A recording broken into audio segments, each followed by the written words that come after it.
essa aplicação, né, para essa área emergente aí, que é a inovação em nanotecnologia. E aí, para apresentar essa temática para a gente, quem vai falar um pouquinho é o professor doutor Elinando Pequeno de Oliveira, que ele tem um extenso currículo, né, que eu vou mostrar aqui um pouquinho para vocês. Ele é graduado em Engenharia Eletrônica pela UFPE, tem mestrado e doutorado em Física pela UFPE, pós-doutorado no Massachusetts Institute of Technology. Ele é professor titular do Departamento de Física da Universidade Federal do Vale do São Francisco, vice-presidente da Academia Pernambucana de Ciências, bolsista de produtividade em pesquisa do CNPq. Ele participa aí, né, da equipe de embaixadores do Centro Nacional de Pesquisa em Energia e Materiais, é vice-coordenador do Programa de Pós-Graduação em Ciência dos Materiais. Ele coordena outras atividades e também é membro de outros grupos, como o Renorbio da UFRPE, tá certo? E aí ele desenvolve pesquisa aí com ênfase em propriedades elétricas de polímeros condutores e nanoestruturas orgânicas, com aplicações em sensores, supercapacitadores, adsorventes, geradores triboelétricos e agentes antibacterianos. Então, são coisas aí que a gente vai aprender um pouquinho mais agora. Então, queria agradecer imensamente a presença, né, do professor Elinando, tá certo? Que vai brilhantar aí a nossa conversa de hoje. Passo a palavra para o senhor agora, tá, professor? Vou estar aqui, qualquer coisinha é só chamar, e um bom aproveitamento aí para todo mundo, tá, pessoal? Bom, boa tarde, vocês conseguem me ouvir bem? Sim. Bom, vamos lá, deixa eu compartilhar minha tela aqui.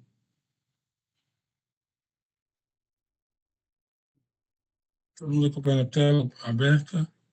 Sim, professor, a gente consegue, tá? Pronto, beleza. Só vou fechar minha câmera para que fique mais...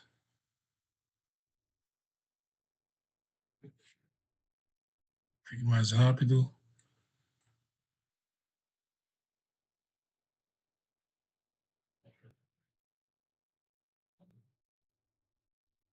Vamos lá.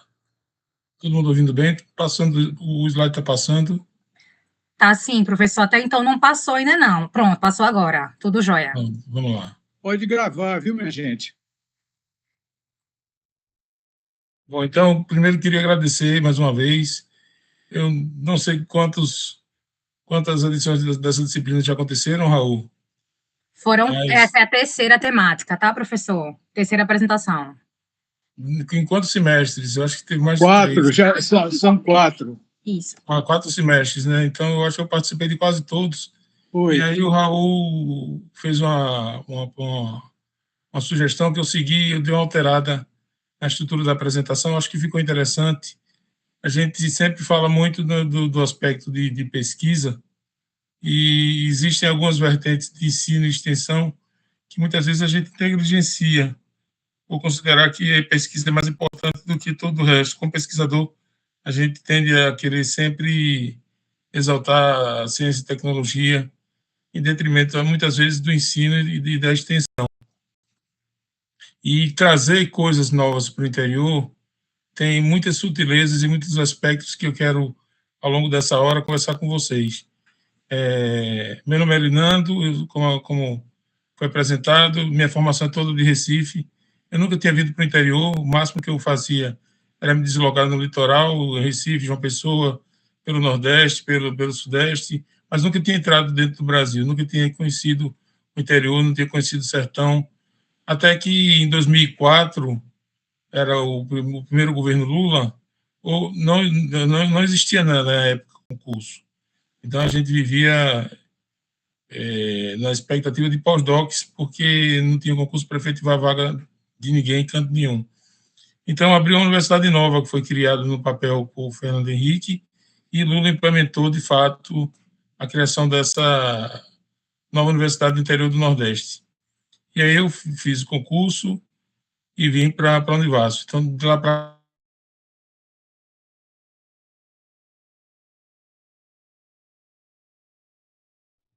que não, isso até atrapalhou um pouco a questão da extensão, mas isso vai ficar claro ao longo da apresentação. As pessoas diziam, mas como fazer nanotecnologia? Aqui não tem nenhuma vocação para isso, você não vai conseguir. E aí chegou a Universidade do Interior, Eu vou mostrar um pouco do perfil de como que mudou essas coisas. Essa disciplina de doutorado, né, Raul? Então, muitos de vocês têm essa expectativa de ser bolsista. O ser bolsista é algo bem complexo, porque você vive a transição entre o mundo de ser estudante e o mundo de ser profissional. Mas o mundo de ser profissional muitas vezes depende de um concurso. Então, é um período de muita tensão, de muita instabilidade. E uma das coisas que eu quero deixar bem claro para todos é que uma possibilidade real para todo doutor recém-formado é migrar para o interior. E aí, essa migração para o interior, que a Universidade Brasileira decidiu resolver, se eu tivesse que dar um novo título para a palestra, eu colocaria isso daqui: Chegando aos subúrbios do universo. Ontem, a Artemis 2 tirou uma foto bonita do lado oculto da Lua, né? Então, esse momento da volta do homem ao espaço é importante para os físicos divulgarem ciência e até fazer as pessoas entenderem por que existe um lado oculto da Lua, que é a capa do Pink Floyd, né? Basicamente, eu diria que a gente chegou ao subúrbio do universo, vendo um lado oculto da Lua, e a Universidade Brasileira chegou ao seu interior da forma com que chegou. Então, como que essa universidade chegou no interior do Brasil? A tendência natural é que nós sigamos muito o conceito europeu de colonização. Como é que os europeus chegaram no Brasil? Chegaram descobrindo algo que já tinha dono.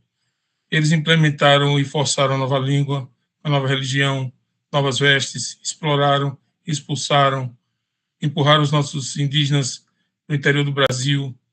Então, esse é um modelo de colonização que, naturalmente, a universidade poderia adotar por ter essa tradição europeia de desenvolvimento. Só que, mesmo que queira assumir essa postura colonizadora de aproximação, quando ela chega no interior, ela chega desse jeito aqui, ó. Eu pedi para a inteligência artificial fazer uma foto. Esse seria eu 22 anos atrás. Eu não tenho essa foto. Mas foi exatamente assim que aconteceu. O modelo colonizador da universidade, embutido em mim, me fez estar nessa realidade. Eu estava dentro da Univasf, entre quatro paredes, diante de um Becker e mais nada. Então é desolador. Você chegar à universidade sem ter nenhuma infraestrutura, vinha de pós-graduação dentro do departamento de física da UFPE, um departamento nível 7, uma pós-graduação nível 7, bem estruturado, muito bem organizado, e de repente eu chego dentro de uma universidade que não existia. Então, muitos campos foram implementados ao longo dos anos, mas a Univasf foi criada do zero, ela não foi desmembrada de nenhuma universidade. Então, o foco, é claro, era de ensino. Eu queria fazer pesquisa, porque tinha concluído meu doutorado. Eu queria fazer pesquisa, e tudo que eu tinha era um Becker. Quando eu digo um Becker, é que nem destilador a gente tinha para pegar água destilada para trabalhar. Então, era desolador essa realidade, porque eu estava dentro de uma sala, de portas fechadas, ambiente de ar-condicionado, que é comum para todos nós, e o que eu via era o Becker. E nada mais que isso para desenvolver a minha pesquisa. Elinando, Modelo. Só um minuto, eu queria agradecer a presença do doutor Omar Quevedo, viu, lá do México. Ele está assistindo a sua palestra, viu? Maravilha. Porque ele tem interesse também, porque lá ele também trabalha com a interiorização lá no México. Legal. Então, eu queria agradecer a presença de Omar, viu? Um abraço. Prazer, Omar. Bem-vindo. Então, o modelo colonizador, que é embutido em todo doutor formado no Brasil e no mundo, me mostrava que eu só tinha um Becker. Enquanto que a janela do meu laboratório eu tinha isso daqui. Lá fora eu tinha a explosão da biodiversidade, eu tinha a explosão da caatinga, eu tinha a explosão de vida. E por muito tempo eu não consegui ver isso daí. Eu não consegui ver que existia um mundo de oportunidades fora da universidade. Porque a gente é formado para viver dentro dos muros da universidade. Então, só com o tempo é que eu fui entender quais eram esses elementos sertanejos que eu fui incorporando dentro da minha pesquisa em nanotecnologia. E o fato é que o Brasil expandiu, o Brasil migrou para o interior. Esse é um slide que eu gosto muito, é do professor Sérgio Rezende. Isso aqui é um mapa do Brasil para as universidades federais em 2002. Se você observar bem, eu peguei a apresentação dele, as universidades estão todas, principalmente no Norte e Nordeste, no litoral. Tudo no litoral aqui. Existia um pouco no interior do Sudeste, ali São Paulo, Rio, Minas, mas existiam dois grandes espaços vazios, o interior do Nordeste, o interior do Norte, o interior aqui do Sul do Brasil também. Em 2020, 2009, 7 anos depois, olha a diferença. A Univasf já estava criada aqui em Petrolina, Juazeiro, São Raimundo Nonato, e muitos outros campi e universidades novas foram criadas no interior do Brasil. Então, o Brasil foi todo pintado de institutos federais, de universidades estaduais e universidades federais.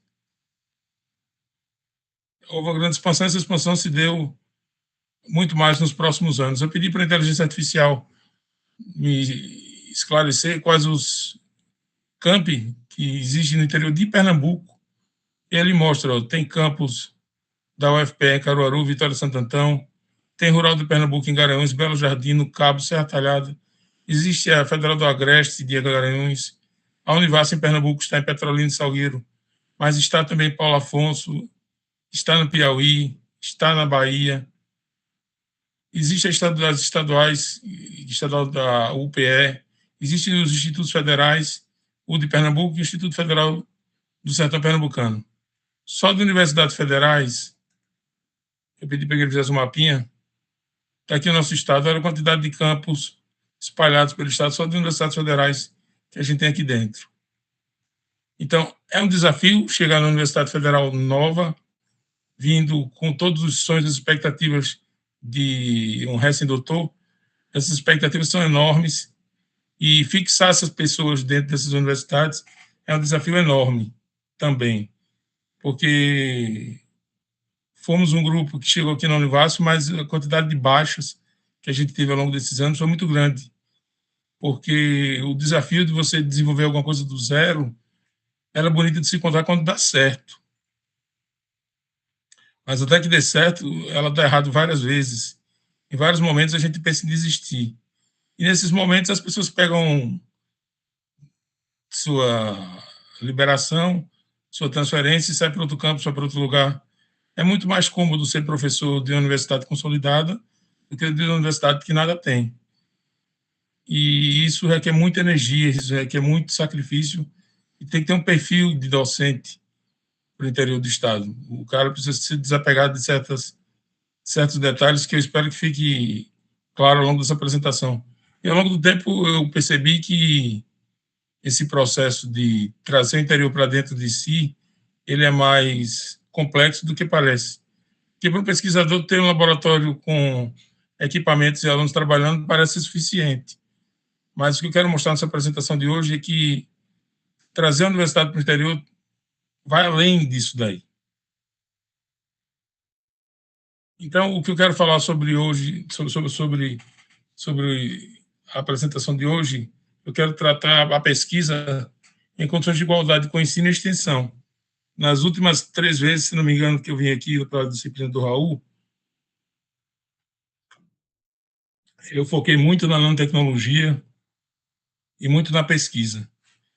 E uma das coisas que eu tenho percebido ao longo dos últimos anos é que a pesquisa ela deve ser indissociável do ensino e da extensão, e essa indissociabilidade é muito complicada, é muito bonito de colocar no papel. A indissociabilidade de ensino, pesquisa e extensão. Basicamente, na universidade, a gente tem aquele grupo que faz pesquisa, aquele grupo que faz ensino, aquele grupo que faz extensão.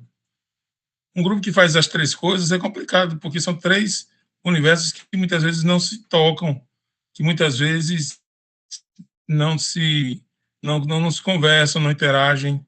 E o desafio para o interior é muito maior na extensão e no ensino, isso eu posso dizer depois de 22 anos aqui em Petrolina, em Juazeiro, do que propriamente na pesquisa. E por pior que possa ser construir um instituto de pesquisa no sertão nordestino. E a pergunta que eu faço é, a pesquisa é um fim ou é um meio para pavimentar a extensão?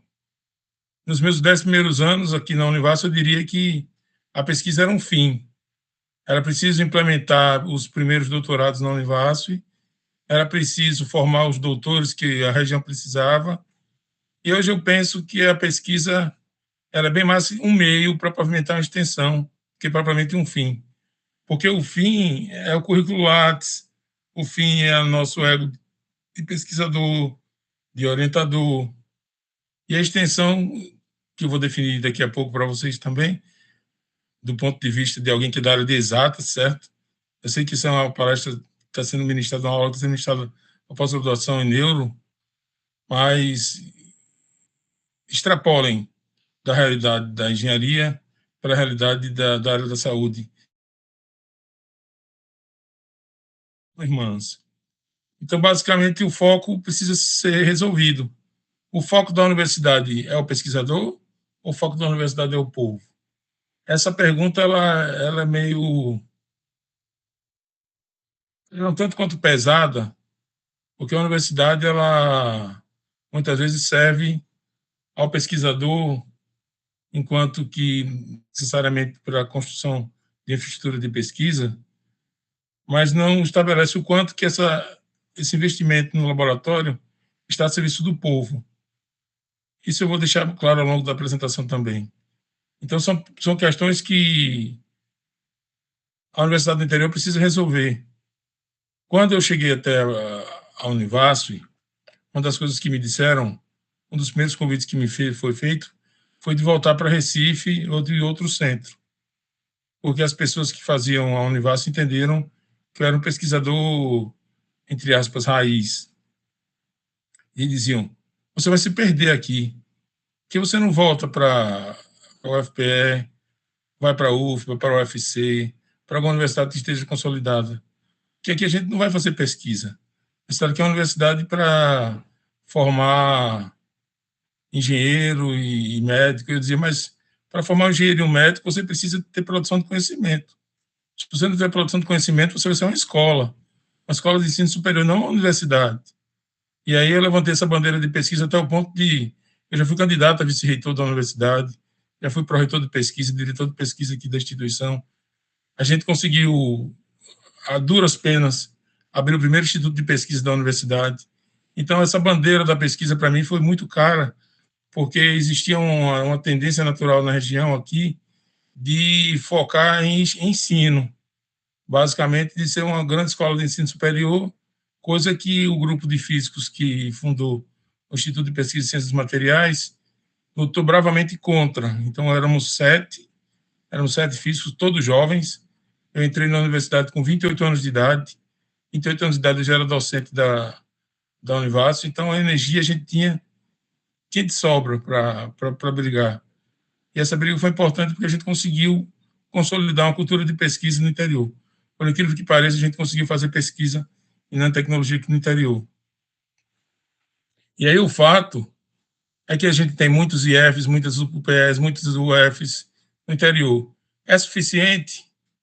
Só o tempo dirá. Nunca é suficiente o deslocamento do conhecimento em direção das pessoas. Você tem um jovem que precisa viajar 800 quilômetros para fazer um curso superior, e esse jovem ter uma universidade na porta de casa para que ele possa se graduar, nunca é pouco o esforço do governo para que haja expansão do ensino superior por um país das dimensões do Brasil, né? Mas há de se sempre equacionar quantidade e qualidade como sendo a premissa básica dessa expansão. E a gente entende que a premissa básica, a premissa primária, a missão primária de uma instituição de ensino superior é o ensino. E para nós ficou claro que o potencial biotecnológico da região era a fonte para a pesquisa. Porém, as comunidades desassistidas não podiam esperar que se tivesse doutorados, que se tivesse alunos formados, que se tivesse grupos de pesquisa, para que se tivesse atividades de extensão. Então, fazer tudo ao mesmo tempo é difícil. A ordem natural era que fosse primeiro ensino, depois a pesquisa, depois a extensão, depois a inovação. Primeiro você começa a organizar uma iniciação científica, para, na sequência, orientar um mestrado, um doutorado, para poder você ter um pós-doutorado. Você primeiro vai para uma revista de fator de impacto baixo, para depois publicar uma Nature. Você primeiro faz pesquisa básica que se sobrepõe a uma aplicação, e essa aplicação transborda na inovação.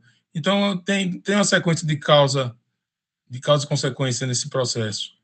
Mas, no interior, existe uma dívida histórica da universidade, do Brasil, eu poderia dizer, com relação ao seu interior. A gente tem a universidade há 20 anos em Petrolina, que é a Univasso, e apenas há 20 anos, significa que existem aí algumas décadas, séculos de não assistência ao povo do interior. Então, além do início, além da construção, além de todo o processo, tudo precisa começar ao mesmo tempo. E a pergunta que eu preciso fazer para vocês, e que chega na cabeça de um recém-doutor quando ele chega na universidade nova, não se engane de que as vagas estarão nelas, certo? Não, eu só quero ser professor se for na minha cidade, só quero ser professor em Recife. Quando você faz isso, você está perdendo a oportunidade enorme de abrir sua cabeça. Como dizia Einstein, uma cabeça que se abre para novas ideias nunca volta ao tamanho original. Então, sair da sua cidade e plantar sementes em outros lugares é algo que é enriquecedor em todos os sentidos. E aí essa pergunta vai chegar para os jovens doutores. Eles vão ter que resolver essa equação complicadíssima aí. Como é que você começa ensino, pesquisa e extensão ao mesmo tempo? E aí as condições são as piores possíveis. Nesse momento eu preciso citar, eu sempre falo do exemplo deles dois, quando consegui convencer o reitor da Univasso de que a gente precisava fazer pesquisa, ele chegou e disse, então, o que é que você precisa para começar? Aí eu disse para ele, eu preciso de pessoas com cabelos brancos. Aí ele disse, e você tem essas pessoas? Aí eu disse, eu tenho 2 pesquisadores da Universidade de Havana, que são farmacêuticos e que se disponibilizaram a nos ajudar a começar do zero. E aí eles eram membros da Academia de Ciências da Rússia, 2 pesquisadores já com mais de 80 anos de idade. A gente fui eu e o reitor lá na sala do ministro da Educação, conseguimos a vaga na sala do ministro e os cubanos vieram para cá. E eu conto essa história porque foi fundamental a vinda desses 2 cubanos, que era o professor Jacques e a professora Clara Nogueiras. Eles chegaram e a visão do laboratório era aquela que eu mostrei para vocês. A gente tinha já o destilador e um par de Beckers. E eu, envergonhado, mostrei para eles o que a gente tinha e já pronto para receber uma primeira reclamação do professor Jacques, né? E aí o que ele me disse, Elinando, que maravilha, temos água destilada. Me leve à feira para eu comprar espinafre. Eu disse, espinafre, professor? Sim, vamos trabalhar com clorofila. E o nosso primeiro trabalho foi com espinafre comprado na feira da Areia Branca. Então, trazer as pessoas de cabelo branco para o Instituto foi importantíssimo, porque a primeira coisa que eu aprendi foi a não reclamar. E eu cheguei no Sertão em 2004, e minha cabeça era essa daqui. Pesquisa é uma caixa enorme, que eu dediquei a minha vida inteira, desde que terminei engenharia, para montar minha formação em física. Ensino era porque tinha que ensinar mesmo. E extensão era pior ainda, era aquele tijolinho que ficava ali no canto que você não sabia bem o que significava extensão. Extensão para os profissionais da área de saúde é muito fácil de entender. Extensão para um profissional da engenharia e das ciências exatas tende a ser renegada a uma palestra, a uma visita técnica, alguma coisa que não é extensão. E aí minha cabeça era isso: pesquisa, ensino e extensão. Tudo separado, tudo desconectado, tudo solto. Vamos começar do jeito que foi, então, né? Vamos para a pesquisa. Então, vocês estão vendo ali a foto do Rio São Francisco. Dizem que quem se banha nesse rio nunca mais sai daqui. Eu tomei banho assim que cheguei aqui, eu acho que isso é o castigo que eu recebi. Nunca mais consegui sair. Já tive possibilidades de ir embora da Univasso, mas, infelizmente, ou felizmente, não sei, não consegui sair daqui. E aí, meu laboratório fica na margem do Rio São Francisco, Da janela do meu laboratório, eu consigo ver o rio aqui. Ele fica bem aqui no cantinho, na margem direita, no campus de Juazeiro da Univasf. O laboratório começou como um banheiro, então a gente foi lá no reitor de novo, e esse reitor gostava da gente, viu? Porque a gente trazia problema para ele toda semana. A gente foi na sala dele e disse, precisamos de um laboratório. Aí disse, não tem. Tem um banheiro que a gente pode inutilizar. Tem 2 banheiros, a gente fica só com um no campus. O outro a gente transforma em laboratório. E aí minha primeira bancada foi uma tapume que a gente colocou em cima do vaso sanitário. E esse tapume em cima do vaso sanitário recebeu o primeiro multímetro e a gente fez os testes com as primeiras plantas, porque não tinha reagente químico, não tinha nada. E foi assim que começou a história do primeiro Instituto de Pesquisa em Ciências dos Materiais da universidade. Mas eu precisava ter um norte. Esse norte já veio de um conceito que eu acertei particularmente em escolher, que foi de fugir da economia linear para a economia circular. Então, na economia linear, que é essa que está destruindo o planeta, que é essa que o Trump está prometendo destruir o Irã hoje à noite, né? Diz que vai acabar a civilização numa noite. Ela vive em função do petróleo. Então, você queima o petróleo, destrói, gera lixo, queima mais petróleo, destrói. E quando o petróleo acaba, você destrói o planeta porque você precisa do resto do petróleo. A economia circular é diferente. A economia circular ela faz uso do que a natureza. A natureza, se tem uma floresta, a floresta ela se recicla, ela se reutiliza, ela se reaproveita. Nunca foi produzido um saco plástico dentro de uma floresta. A floresta produz as suas árvores que morrem e viram matéria orgânica para as outras árvores, e esse ciclo é fechado. Então, produzir o ciclo da economia circular dentro do laboratório, na escala nanotecnológica, foi a principal premissa que a gente estabeleceu dentro do grupo. E foi importante produzir o mínimo de resíduos possível, porque uma das coisas mais chocantes é quando você faz uma visita na zona rural de Petrolina. Em Recife, você tem árvores altas e as coisas ficam meio escondidas, assim. Então, a Caatinga é mais aberta. E quando você vê a quantidade de sacos plásticos que existem espalhados na saída da cidade de Petrolina, você entende que é necessária a economia circular. Porque a vegetação é baixa, você consegue ver o impacto da quantidade de plásticos e de resíduos plásticos que a gente tem dentro da zona urbana da cidade de Petrolina. Então a gente foi à luta e conseguimos a nossa grande conquista. Está pintado em vermelho e preto porque não são as cores do Instituto, não. O Instituto é laranja, sabe? Eu tive o dedinho aí nessa coisa, eu sou torcedor do esporte de Recife, então vamos colocar um vermelho e preto, alguém é contra? Não, então não vamos lá, pá, tal. E o vermelho e preto é uma homenagem ao esporte. Então esse é o Instituto de Pesquisa e Ciência dos Materiais. É um instituto com 14 laboratórios, eu estou contando já o fim da história, certo?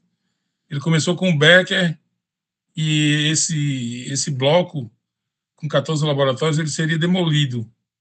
A gente foi lá e fez o maior lobby para que não derrubassem, para que fizessem uma reforma. Foi feita a reforma e hoje dentro dele é isso daí. Hoje a gente tem o nosso corredor infinito, imitando o corredor infinito do MIT, um corredor infinitesimal, tão pequeno, mas que comporta ali seus 14 laboratórios. Ali o jardim, temos uma visão, fomos favorecidos de ter uma região verde dentro do campus. Aqui na segunda foto, o corredor do Instituto.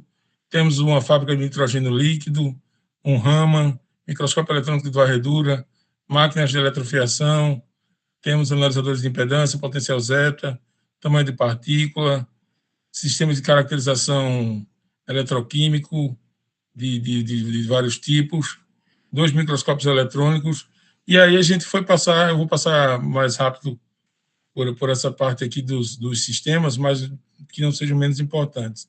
Então, utilizando a questão da economia circular, a gente tentou utilizar a química verde no máximo das nossas possibilidades. Então, um dos sistemas que a gente tem muito apreço são os sistemas de pele de tilápia. Esse sistema de pele de tilápia, a gente usa como curativo no laboratório, e ele é enriquecido com nanopartículas de diversas naturezas, de dióxido de zinco, de prata, de dióxido de titânio, e isso a gente faz com que, eu vou mostrar um exemplo daqui a pouco, isso a gente faz com que se tenha uma possibilidade de sistema de liberação controlada de fármaco utilizando esse template biológico. Um outro sistema que é bem motivado como elemento sertanejo aqui é o próprio couro do bode. Então, vocês não têm ideia de quanto se come bode aqui na região. Quem já visitou o bodódromo aqui em Petrolina sabe que é um mercado em todo o sertão enorme. E aí a gente conseguiu gerar energia a partir dos geradores triboelétricos, que é por atrito, utilizando o couro do bode. E esse couro do bode, ele é um elemento importante porque ele está no vestuário, nas peças de couro, e uma das nossas intenções é que a gente possa transformar esses sistemas integrados, tanto a pele de tilápia quanto o couro de bode, em um sistema autossuficiente de geração de energia. Resumidamente, eu não fiz esse slide, mas eu posso falar aqui para vocês, resumidamente o que a gente tenta fazer é aproveitar a energia do corpo humano. Então, por que eu me movo? Você sabe mais do que eu sobre isso daí. Então, eu me alimento, roubo a energia das substâncias que eu estou digerindo. Essa energia ela é convertida em movimento pelos meus músculos. Só que quando esses meus músculos geram esse movimento, eu posso ainda aproveitar esse movimento colocando em contato um dispositivo às minhas partes do corpo. O exemplo mais simples é do solado dos pés. No solado dos nossos pés, a gente tem vários momentos de atrito quando a gente caminha. E esse atrito, simplesmente eu estou convertendo a energia do meu corpo em calor quando eu caminho.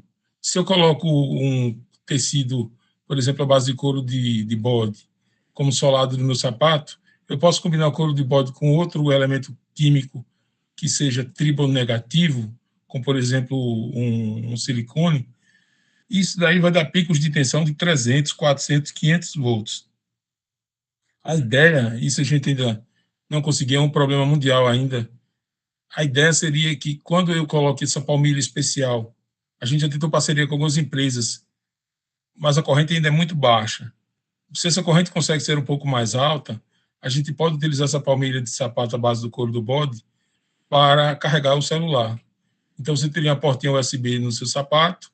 Essa portinha USB de sapato, quando você conecta no seu celular, ao final do dia, fui na academia, fiz a minha cardio, 2 horas caminhando, terminei meu dia, meu sapato está carregado de energia.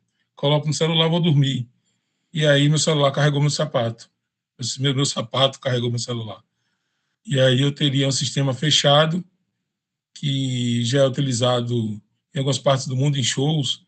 Quando você vai para o show do Coldplay, ele tem lá sistemas autossuficientes que você vai de bicicleta gerar energia para manter o show autossustentável. Então, se cada um de nós tiver um sapato autossustentável, eu não preciso nem de célula solar para carregar minha bateria.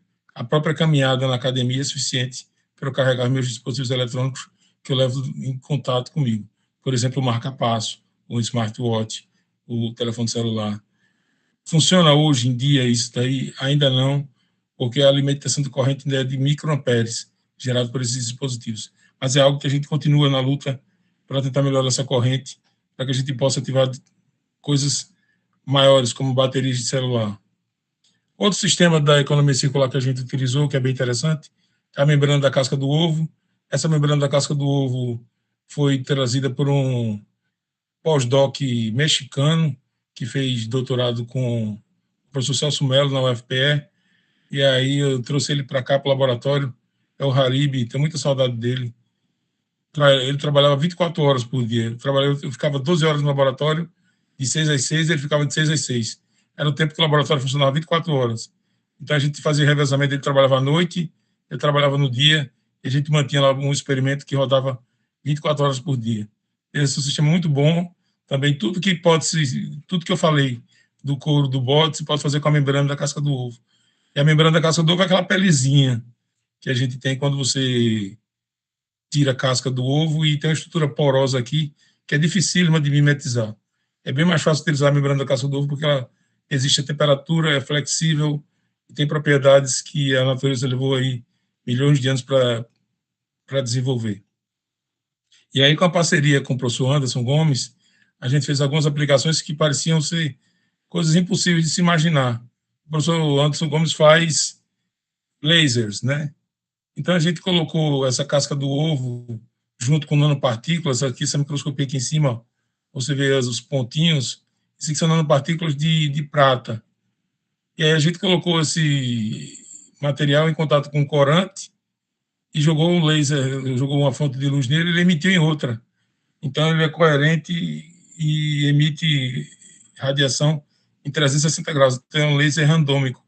Foi uma das primeiras publicações que eu tive nessa parceria produtiva com o professor Anderson Gomes, em que a gente produziu um laser à base de membrana da casca de ovo.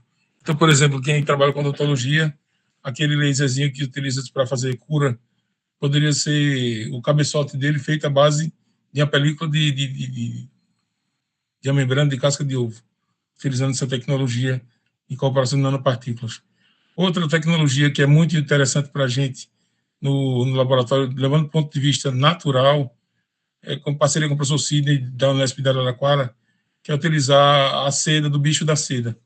Essa seda aí, ela tem características muito peculiares que a gente pode incorporar na membrana da casca do ovo ou na própria pele do couro do bode, que a membrana do bicho da seda, ela consegue incorporar uma constante elétrica muito mais alta, e a gente fez geração de energia elétrica utilizando as membranas do bicho da seda, que é uma outra aplicação bem interessante. Então, em comum, vocês podem ver que todas as aplicações de nanotecnologia que a gente desenvolveu aqui, ao longo desses 22 anos no laboratório, todas foram com foco em sistemas naturais. Então, você pega uma membrana de casca de ovo daquelas dali, termina de utilizar você em terra, em 3 semanas, ela está absorvida pela terra.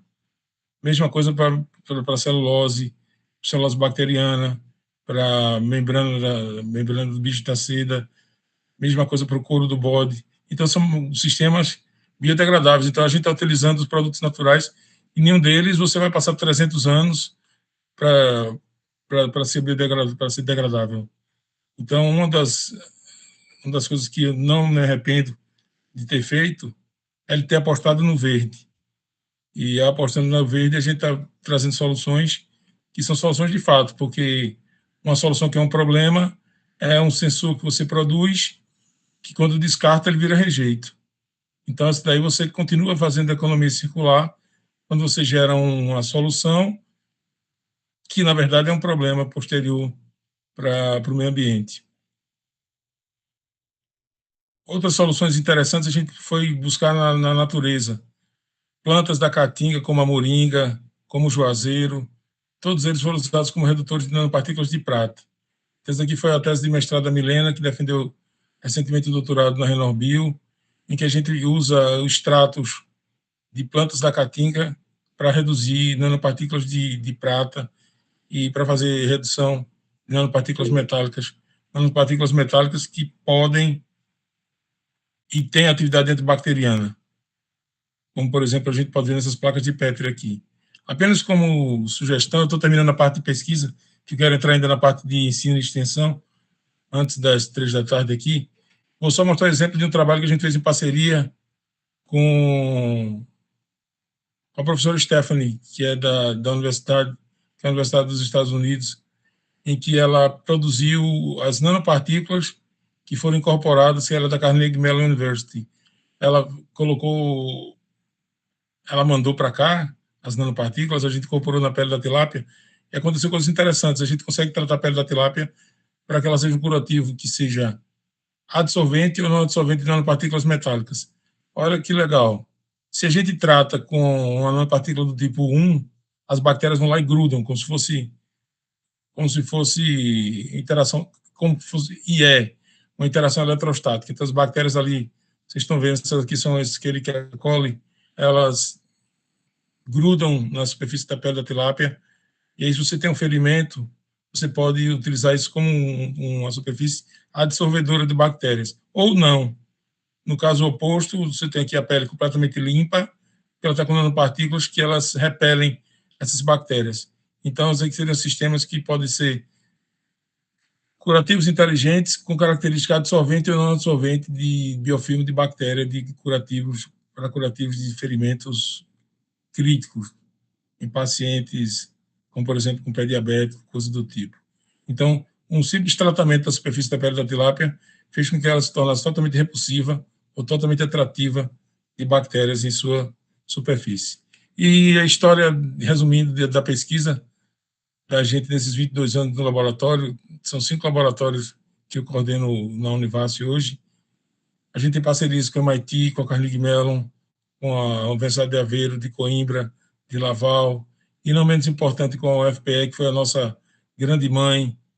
Então, foi fundamental ter sido contemporâneo do momento em que foi o primeiro governo de Lula, com Sérgio Rezende como ministro. A gente viveu um momento de ouro. Se a gente tivesse começado a Univasf em outros tempos, por exemplo, durante o governo de Temer, a gente não teria nada do que a gente tem hoje em dia aqui. Então, foi muito importante o apoio do Anderson, do Cid, do Celso, do Sérgio Rezende, e de tantas outras pessoas que fazem a UFPE e a USP também, que plantaram essa semente que vem germinando e vem crescendo dia a dia. Então, essa daí é a nossa história na pesquisa. Vamos para os patinhos feios agora. Vamos para o ensino. Eu sou professor de física.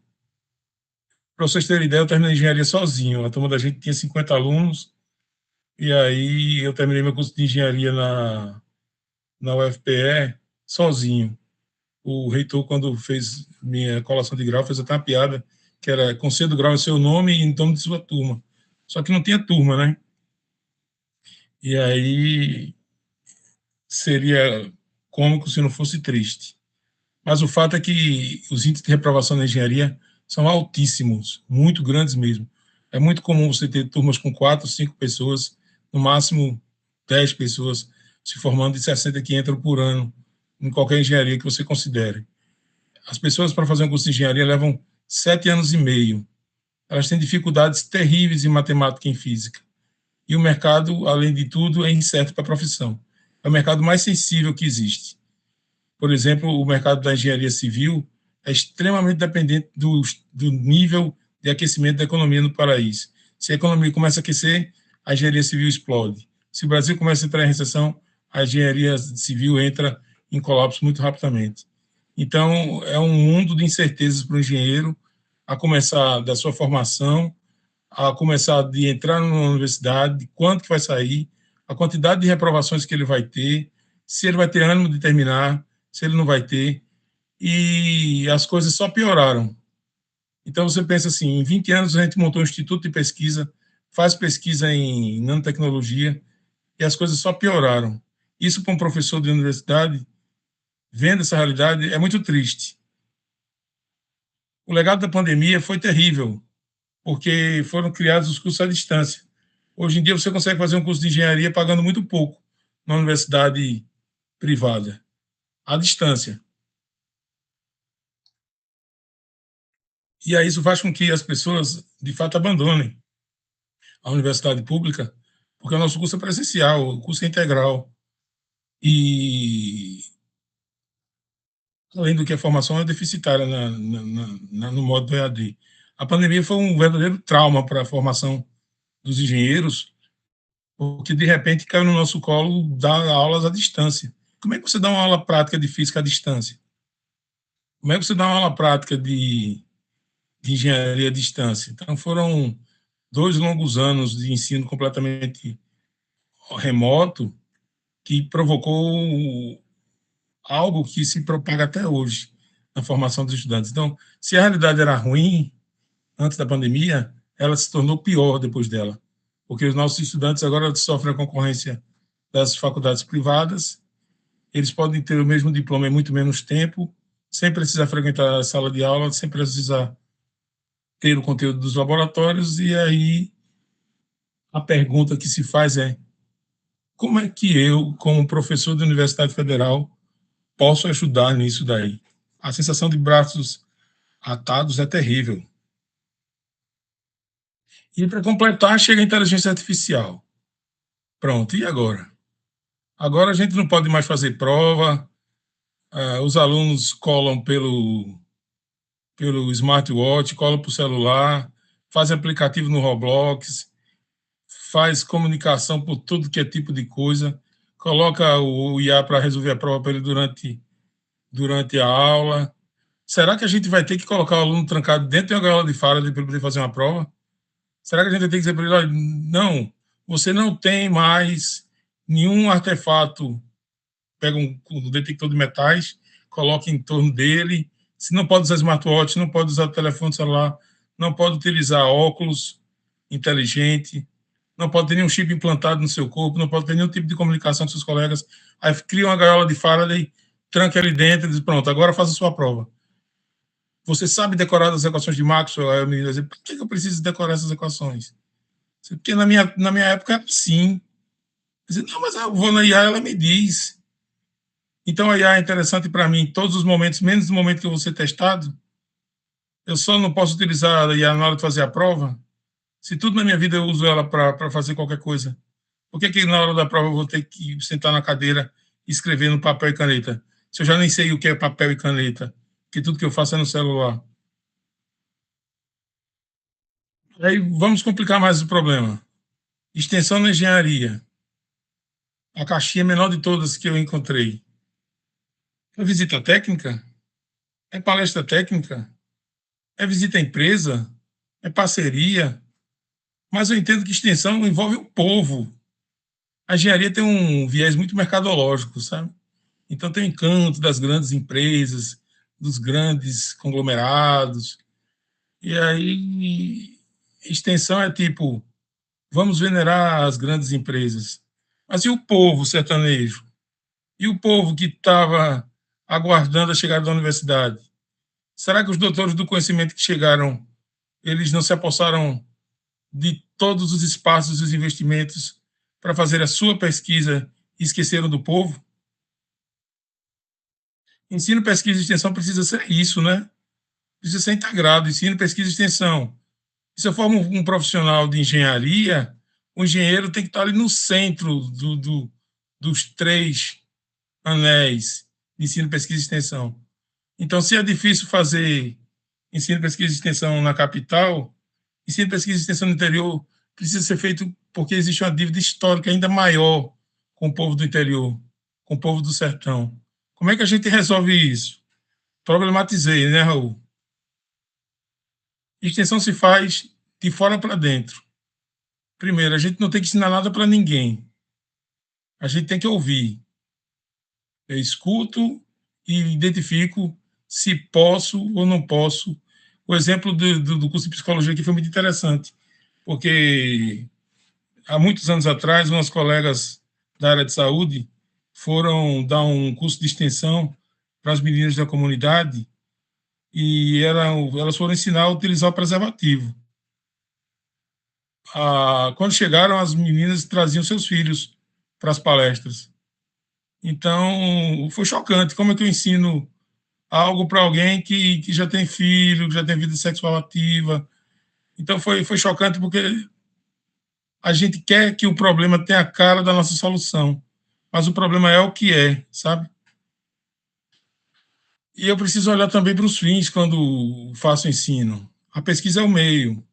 Então, eu preciso encaixar essas três coisas bem.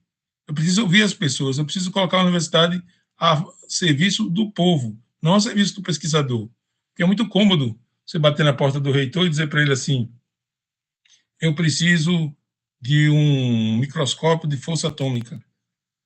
Peça no FINEP, eu vou pedir o FINEP, vou fazer chamada e tal. E a gente fica nesse mundo, a gente fica dentro desse mundo de pesquisa e esquece que tem coisas ali fora que são tão mais importantes do que a competição, o Lattes, a publicação, os artigos, é tão mais importante do que isso.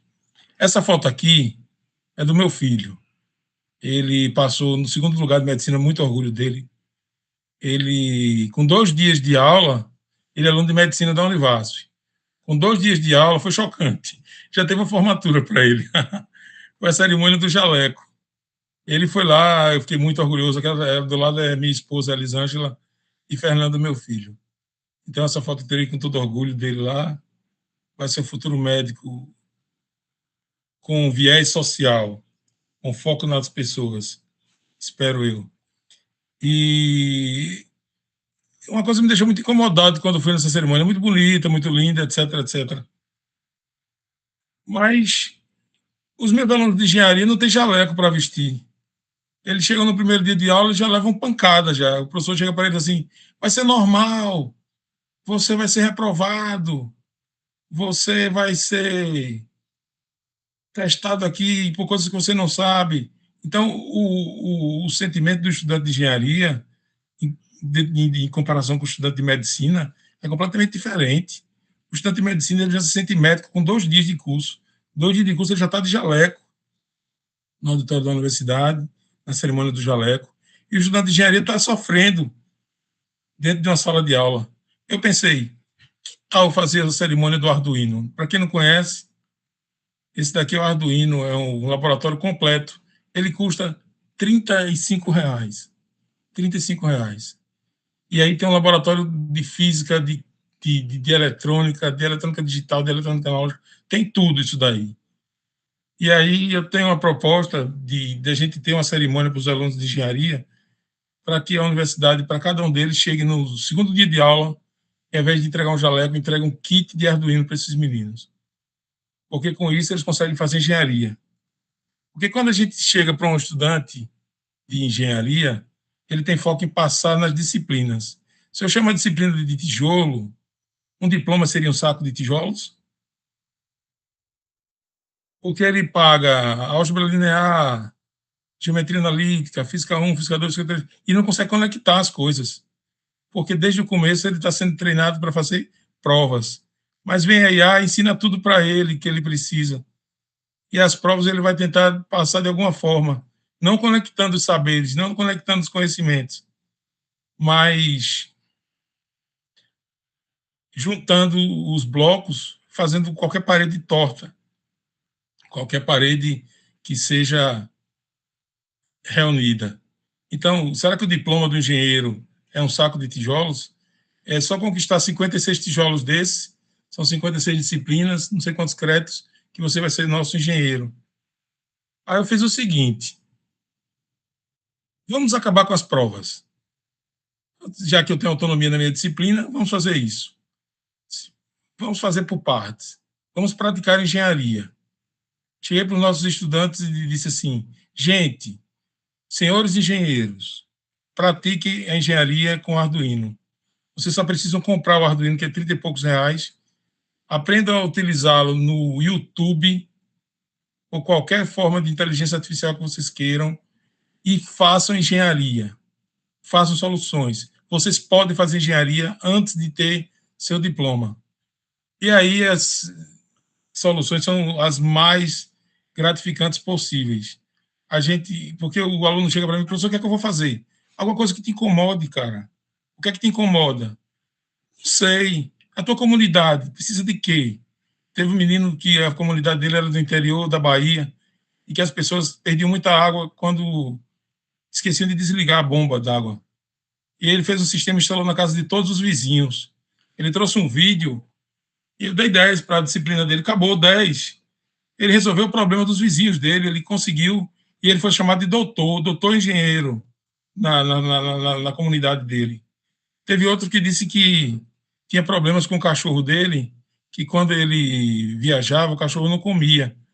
Aí ele fez um sisteminha em que a comida caía automaticamente e a água caía automaticamente para o cachorro. E uma câmera fazia com que ele conversasse com o cachorrinho. Parece um projeto bobo, né? Mas a gente chegou na terceira fase de inovação do Prêmio Santander e ele patenteou esse comedor e bebedouro. Ele é autor único da patente. Ele vende nos pet shops de Salvador isso daí. E fora os projetos de irrigação, fora os projetos de controle de acesso, automação residencial, a gente tem várias empresas júniores que surgiram desse projeto de física experimental. Essa ação já tem aproximadamente 10 anos E aí, quando a gente faz essa ação, esse ano a gente teve vários alunos que vieram só por ela. A gente faz uma festa, faz bolo, traz comida, traz música e apresenta os projetos. Eles se sentem engenheiros. Então, eu digo para eles, não se preocupe em passar. Todo mundo passou. Se preocupe em fazer engenharia, você pode. E aí ele aprende a fazer marcenaria, aprende a fazer Arduino, aprende a soldar um componente elétrico, aprende a desenvolver uma solução. Então, a disciplina que seria uma prova a mais, um tijolo a mais, ela se transforma num verdadeiro ponto de partida. Eu assumo como sendo a cerimônia do jaleco para os meus alunos de engenharia. E aí, no semestre passado, eu cheguei para esse menino aqui, que está de camisa preta, o nome dele é Kaique. Ele chegou para mim e disse assim, professor, eu tenho uma ideia de fazer um sensor de proximidade. Sensor de proximidade daqueles de carro, que a gente, quando vai dar ré, ele vai apitando, né? Ele vai apitando e quando se aproxima mais, isso poderia ser um colar para os cegos usarem. Poderia. Que tal a gente pegar teu projeto e levar à frente? Tem uma associação em Petrolina aqui, que é a Associação Petrolinense de Atletismo. E a gente conheceu esses dois jovens queridos aí, aquele ali é a mãe da jovem e outro jovem. E aí a gente foi conversar com eles. Eu disse, a gente vai fazer extensão agora. Vamos sentir na pele o que os cegos sentem aqui em Petrolina. E aí a gente foi conversar com eles.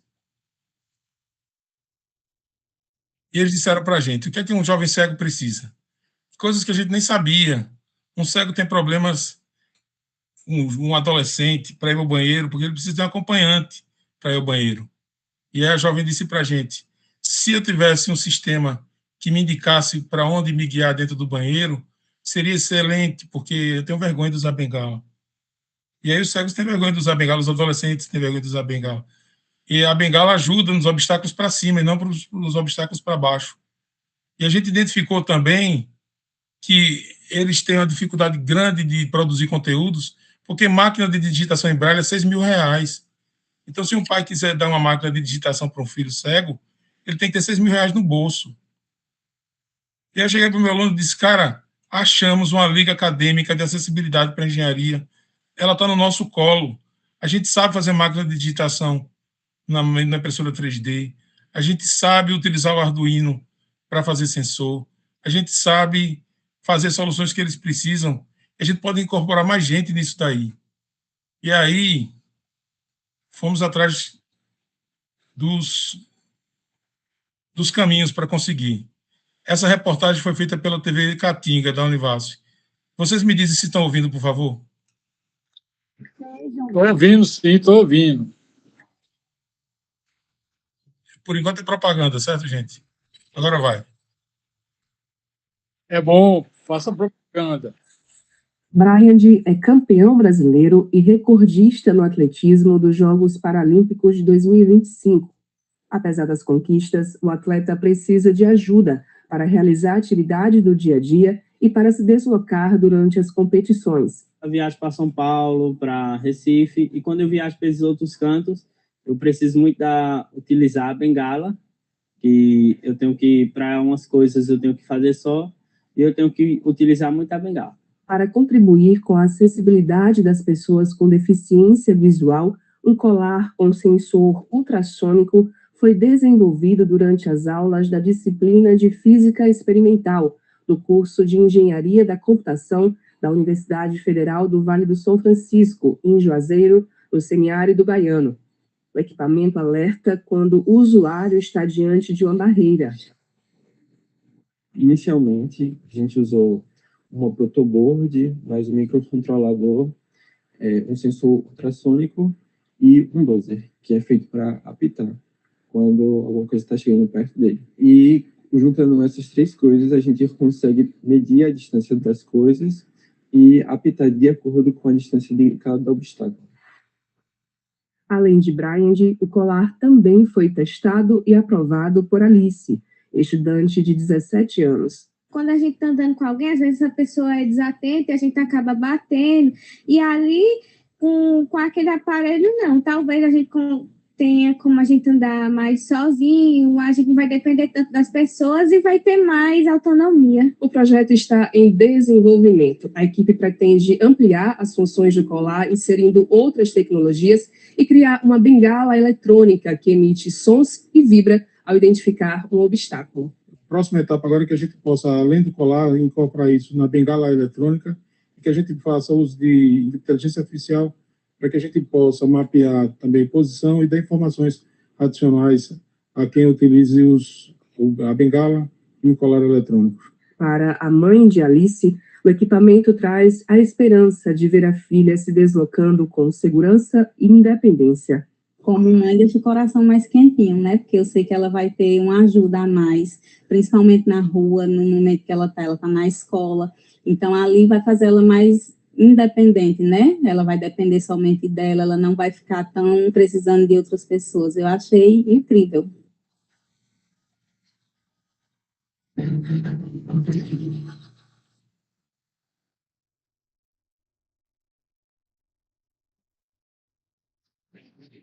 Deixa eu voltar aqui a apresentação. Bom, então, nós já adaptamos isso para uma nova versão. Agora, os jovens, que são nossos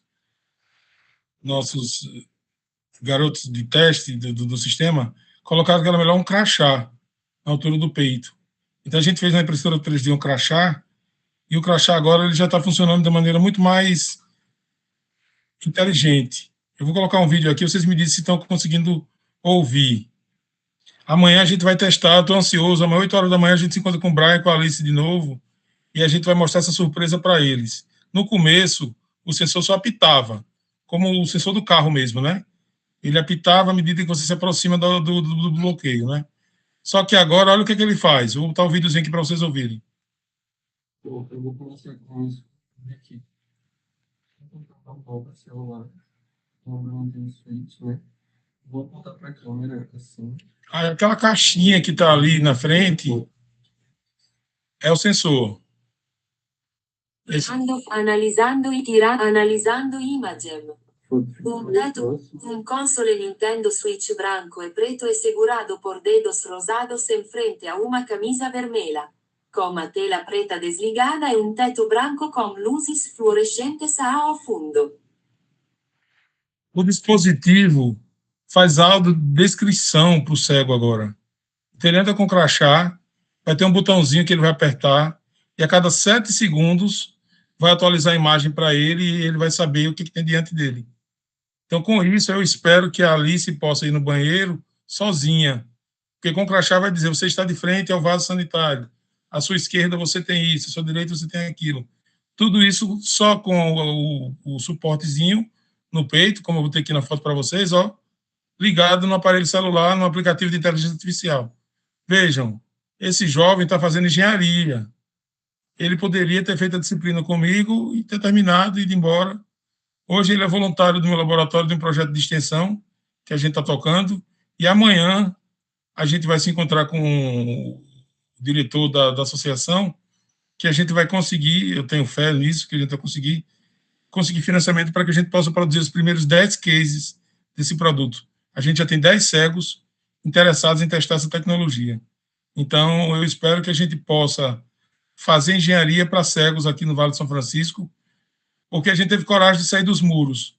Tinha aquele bequezinho lá na bancada, mas tinha um mundo de gente precisando de coisas muito mais simples que a gente poderia fazer saindo dos muros da universidade. Então, essa extensão que eu quero fazer para os próximos anos, impactando a vida das pessoas. Eu vou começar. Muitas conclusões. Eu estourei 6 minutos do meu tempo, Raul. Em tempo de escala de tempo, eu poderia dizer que a extensão ela é urgente, porque ela é uma dívida histórica. Ela é dívida histórica porque o povo sertanejo precisava da presença da universidade desde que o Brasil é Brasil. Eu não falo de 1500, não. Eu falo de muito antes disso. Eu falo dos nossos povos originários aqui. O ensino é o chão de fábrica. Não tem muito que criticar nem elogiar, é o hoje. Então, se existe problema com a formação e com a retenção, a gente tem que valorizar os estudantes, tem que permitir que eles vejam que é a profissão deles. A profissão de engenheiro não é fazer prova, a profissão de engenheiro não é ser reprovado, não é perder disciplina. A profissão de engenheiro é impactar a vida das pessoas. E aí eu espero que a gente consiga ter uma equipe grande e ter um grupo de pesquisa em apoio a tecnologias assistivas em engenharia, sendo criado aqui no Sertão e se propagando para todo o Brasil. E a pesquisa é base, ela que constrói o futuro. Então, a universidade ela precisa ter 3 coisas funcionando ao mesmo tempo, e não há por que a gente ter pesquisadores, extensionistas e professores. A gente tem que fazer tudo ao mesmo tempo. Cansa, cansa, mas quando aquela mãe chegou ali e disse que o coração dela estava quentinho, aquilo me derreteu, sabe, Raul? Durante a palestra dela, ela disse assim, o coração está quentinho. E aí eu quero terminar com uma poesia que eu fiz ontem à noite. Essa daqui vai para Raul, certo? Essa poesia aqui conta um pouco da minha história aqui em Petrolina. Eu quero ler para ele aqui. O título é O Sertão e o Doutor. Vamos lá. E o doutor chegou com todo o seu palavreado, seus números, sua fala difícil. Quis ensinar, ensinou. Quis formar, formou. Quis palestrar, palestrou. Mas o bom mesmo foi quando ele quis calar, e calou. E viu que ainda tinha muito que aprender. E quando quis tirar o jaleco, tirou. E pisou no chão. Sentiu o cheiro da chuva. Ouviu o canto de uma dúzia de peiticas. E sentiu as dores do povo. E foi povo. Esqueceu do diploma na parede. E continuou a ouvir. Quase não fala mais, o doutor. Ele agora é um de nós.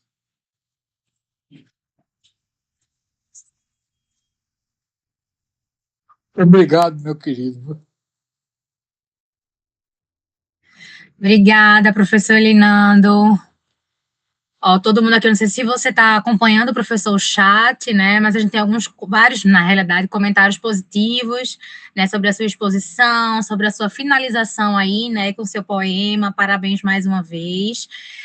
Agradeço, né, de imediato a sua palestra, né, e dou parabéns por todos os seus projetos, né, eu já tinha dado uma olhadinha ali no seu currículo, vi como ele é extenso, mas além disso, aí, essa finalização da palestra com a apresentação do que é que está sendo aplicado aí na prática, que também é uma coisa que eu tenho umas perguntinhas daqui a pouco, então, parabéns mais uma vez. Tá? Se o senhor quiser descompartilhar a tela, fica à vontade.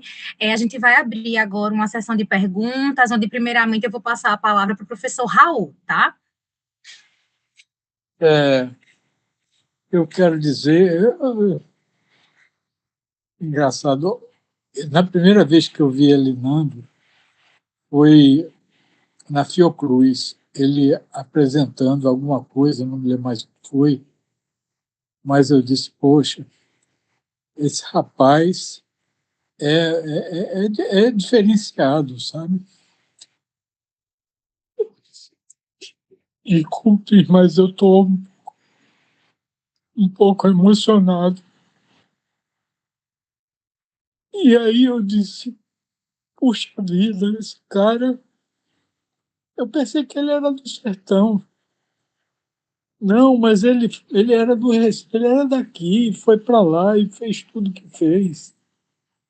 E aí eu fiquei, sabe, impactado, porque é o tipo de gente que eu gosto. E essa poesia sua, Edinaldo, mostra o que você é, sabe?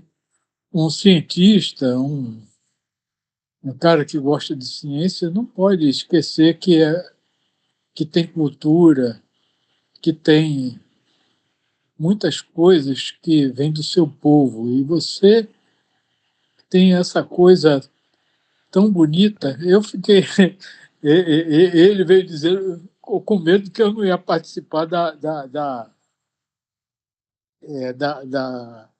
da palestra dele, porque eu deixei Natália e Érica fazer uma coisa.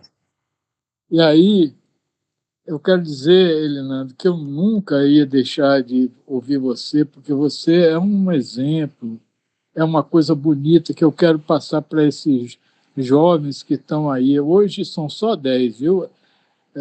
O resto que veio é sempre pessoal que veio porque já soube e tal, quer dar prestígio. A gente teve um bocado de gente aí, viu, Elinando, que veio prestigiar a sua palestra, como o João Araújo, né, como o Omar Quevedo, muita gente que vem de fora para ouvir. Para não esquecer, eu quero deixar, eu gostaria muito que você falasse sobre Raman, porque Raman eu estou com uma mestranda, com uma doutoranda lá na Espanha, que ela está, uma doutoranda minha e de Padrão, viu? Um cubano, que você conhece muito bem, porque foi da sua época. Grande amigo. Meu também, querido. Ele não pôde vir hoje porque está dando aula, né? A universidade é nó cego. Ele está aí nas aulas dele também, eu acho que do mesmo jeito que a gente, né? Enfim, mas eu gostaria muito que você discorresse um pouco sobre Raman, porque eu estou com uma estudante minha lá na Espanha que está trabalhando e ajudando o povo a trabalhar com Raman na área de saúde. Eu queria saber o que você faz aí em Petrolina. Inclusive, eu queria que, se você permitisse, que ela fosse para aí conversar com você sobre isso. Mas eu quero dizer também outras coisas, sabe? É muito bonito, meu querido Elinando, sabe? A maneira como você trouxe esses cubanos, né, que são idosos, né, que vieram para cá e têm uma visão totalmente diferente, né? E hoje a gente está num momento tão complicado da nossa vida no mundo, né? Então, eu queria que você falasse um pouco sobre Raman, mas eu queria também que você falasse da esperança que a gente tem, né? Da esperança que a gente tem, sobretudo disso que você imprimiu aí, que é o seguinte: olha, não vamos ficar só nas capitais, aqui no litoral, vamos para o interior, vamos trabalhar lá, criar oportunidades, criar outras coisas e, sobretudo, também lembrar que a gente não pode só viver de ciência pura, não. A gente tem ciência vem junto com cultura, né? Com saber onde o nosso povo está, o que ele fez e tal. Eu acho muito lindo tudo que você coloca, meu querido. Eu nunca poderia deixar de ouvir a sua palestra, sabe? Porque eu já ouvi outras e desde o início, eu amo você, entendeu? Eu amo você como um amigo fraterno, que tem as mesmas pretensões que a gente tem na vida de pesquisador, na vida de cientista, na vida de gente culta que ama o seu país. Então, eu nunca poderia deixar de assistir a sua palestra, viu? E eu fico feliz, porque hoje eu acho que bateu o recorde. Foi muita gente que veio assistir de todo canto veio do México, veio do Rio Grande do Norte, veio da Paraíba, veio de um bocado de canto aqui, que tem um bocado de gente, eu não vou dizer o nome de todo mundo. Você disse que os alunos, tinham 40 pessoas entraram hoje, muita gente. Pois é, meu querido, é por isso, porque já tinham conhecido um pouco da sua história, da sua importância, da importância da gente amar esse país, não só no litoral, mas amar do cais ao sertão, não é? Sim. Então, eu só queria que você falasse um pouco mais sobre o Raman que você faz aí, porque eu estou doido para mandar uma estudante minha que está na Espanha agora para trabalhar com vocês aí. Pronto. Professor Elinando, deixa eu só lhe interromper. Eu vou aproveitar a fala do professor Raul e vou fazer a pergunta completa da doutoranda, tá joia? Que aí o senhor alinha a resposta do Raman com o que ela também está querendo saber de forma mais específica, tá ok? Então, a Eulália, ela perguntou a seguinte questão: o senhor já acompanhou ou trabalhou com Raman em amostras biológicas? O que considerar na escolha do feixe em Raman para um tecido biológico que é naturalmente autofluorescente? Pronto. Eu vou começar por Raul e termino pela Eulália. Vou terminar com a Raman. Eu conheci Raul nessa palestra da Fiocruz, que foi um grande achado para mim. Não conhecia a Academia Pernambucana de Ciências, e aí eu fui representando o reitor na época. O Julianelli não pôde ir para a reunião, eu fui apresentar a Univasf. E aí, quando acabou a palestra, a primeira pessoa que foi me abraçar foi o Raul. A sensação que eu tive era que eu já conhecia Raul de longa data, sabe? Então foi uma coisa assim incrível que aconteceu. E na reunião seguinte, eu já era membro da Academia Pernambucana de Ciências, já estava lá junto com essas pessoas brilhantes que eu admiro todas elas.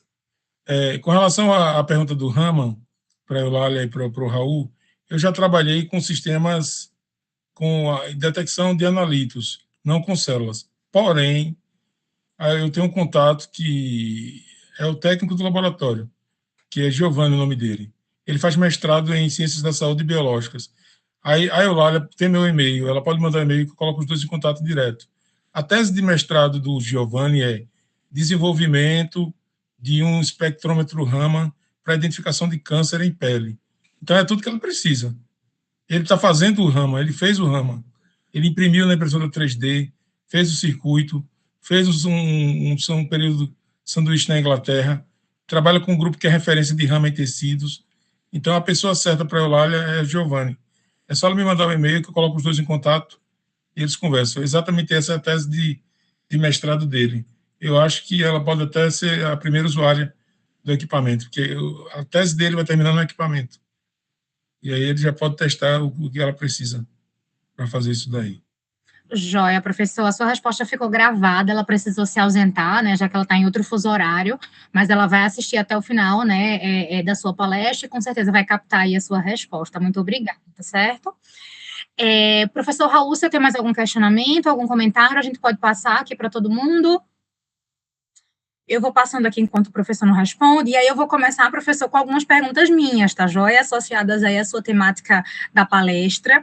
E aí eu queria saber, devido às suas parcerias, né, com outros laboratórios, tanto nacionais quanto internacionais, eu queria tirar a dúvida com relação a esses produtos que vocês aí, essas matérias-primas do sertão mesmo, né? Então, por exemplo, o couro aí do bode, né, que o senhor deu o exemplo e tudo mais. Existe alguma diferença de resistência do produto final, por exemplo, onde vocês utilizam essa matéria-prima, quando comparado à matéria-prima do sertão para a matéria-prima de outros países, ou vocês não fizeram esse comparativo, por exemplo? Então, o que eu quero saber é o seguinte, a utilização do couro de um bode que foi aqui, é daqui do sertão, de Pernambuco, que é um clima quente, tem uma alimentação específica e tudo mais. A resposta aí para essa inovação, ela é a mesma para a utilização de um couro de bode de um outro local? Existe essa igualdade de resposta frente a esse produto final, ou vocês não têm esse comparativo? Veja, eu chutaria, a gente não tem essa resposta, porque basicamente são grupos de química orgânica que mandam as nanopartículas para a gente. Então, se você tem algum scaffold natural para testar, tem a tilápia e o bode, ou a tilápia e a membrana do ovo. Eles mandam para a gente testa. Mas, a princípio, não teria nada de especial com relação a outro animal no planeta. A diferença é que a gente tem material em abundância aqui, tem a experiência de desenvolver a impregnação, e eles mandam para a gente testar. Mas, a princípio, não teria nada de especial do ponto de vista mecânico, ou químico, físico, do sistema daqui com relação aos outros, não. O fato é que o custo do material aqui é muito menor do que o custo lá. Entendi. Tá joia. E aí, quando o senhor falou química verde, isso se refere, por exemplo, à utilização, que é aquele ciclo que o senhor explicou lá, quando comparado, né, aquela cadeia lá, mais na vertical, onde exige, durante esse processamento, menos resíduos tóxicos, menos utilização ali de processos industriais, é isso, quando o senhor fala química verde? Vou dar um exemplo. Sustentável. Vou dar um exemplo para você.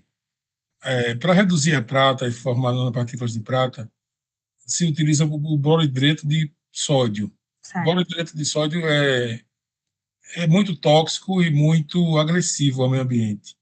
O que é que a gente faz? Substitui o borohidrato de sódio, poderia ser o citrato de sódio também, pelo extrato do juazeiro. Então, eu pego uma planta, faço o extrato etanólico, produzo o extrato e ele reduz da mesma forma que o borohidrato de sódio. Então, no ciclo, eu estou produzindo um material sem a utilização de um reagente analítico Entendi. a ser jogado na natureza. Então, eu pego meu extrato de juazeiro, jogo no jardim, o que eu não poderia fazer com borohidrato de sódio. Entendi. Joia, professor. E aí eu vou fazer uma última pergunta para não ocupar tanto o tempo, né, que a gente tem. Eu sou formada em nutrição, tá? Atuo aí como professora investigadora na área da nutrição. E aí eu cheguei até a ver que o senhor já tem alguns trabalhos, um trabalho na realidade com quercetina também, né, que é um composto bioativo.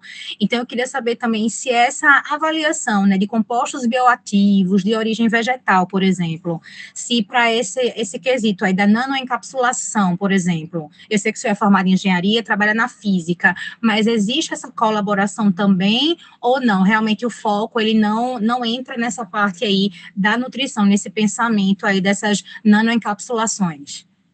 Então, eu já tenho uma nutricionista já. Ela fez inclusive o doutorado com o Rama, para a gente fazer identificação de alguns contaminantes do meio ambiente. Por falta de parceiro, eu nunca fiz esse tipo de teste, mas o que não me impede de trabalhar com isso daí também. Precisaria de alguém da área que auxiliasse nessa identificação do aspecto nutricional do composto para estudar. Então, eu não tenho expertise na área para tocar essa linha, mas nada me impede que na parceria a gente possa fazer. Então a gente já abre aqui um caminho novo de investigação, tá? Para a gente discutir mais no futuro, combinado? Sim, vamos conversar. Obrigada, tá joia. Então, eu vou aproveitar e vou colocar no chat meu e-mail. Tá joia. Já pode pegar direto, pode entrar em contato comigo. Eu vou passando aqui, então, para as próximas perguntas. O professor Omar. Bem-vindo, professor. Buenas tardes. Pode fazer aí, ou você quer fazer alguma pergunta? O professor Elinando, bem-vindo. Boa tarde. Acho que Joaci levantou primeiro a sua mão. Assim, então vamos passar para o Francisco. Sim. Obrigada. Olha aí, professor Omar, o senhor tem preferência? Awesome. Obrigado, Joaci. Então, professor Elinando, eu quero parabenizar você pela palestra. É a primeira vez que eu tive a oportunidade de escutar sua experiência. Eu fiquei gratamente impressionado pela trajetória, pela experiência que você comentou sobre suas vicissitudes no interior, né? Eu levo uma vida algo muito semelhante, melhor dito, como você. Eu também estou em um local isolado completamente das grandes universidades que concentram o orçamento, não sei se vocês falam isso, orçamento, a parte financeira, né, para a pesquisa. Eu fiquei ainda mais esperançado, porque eu também parti nesse sentido de levar, como chamar, justiça da parte científica, a parte técnica, como você fala, desenvolver. Eu também tenho essa impressão que nesses sítios onde a gente precisa aplicar tudo isso que a gente desenvolve, né? Eu também passei por...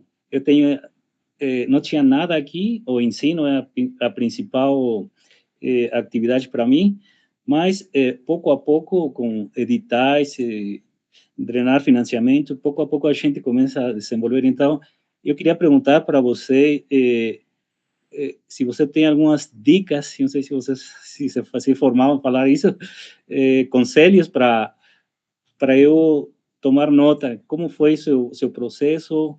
Como você já falou que integrou gente bem preparada, mas quando não tem essa oportunidade nesses sítios, como a gente pode fazer? Eu quero agradecer novamente e ver se você pode me dar um conselho do jeito. Muito obrigado.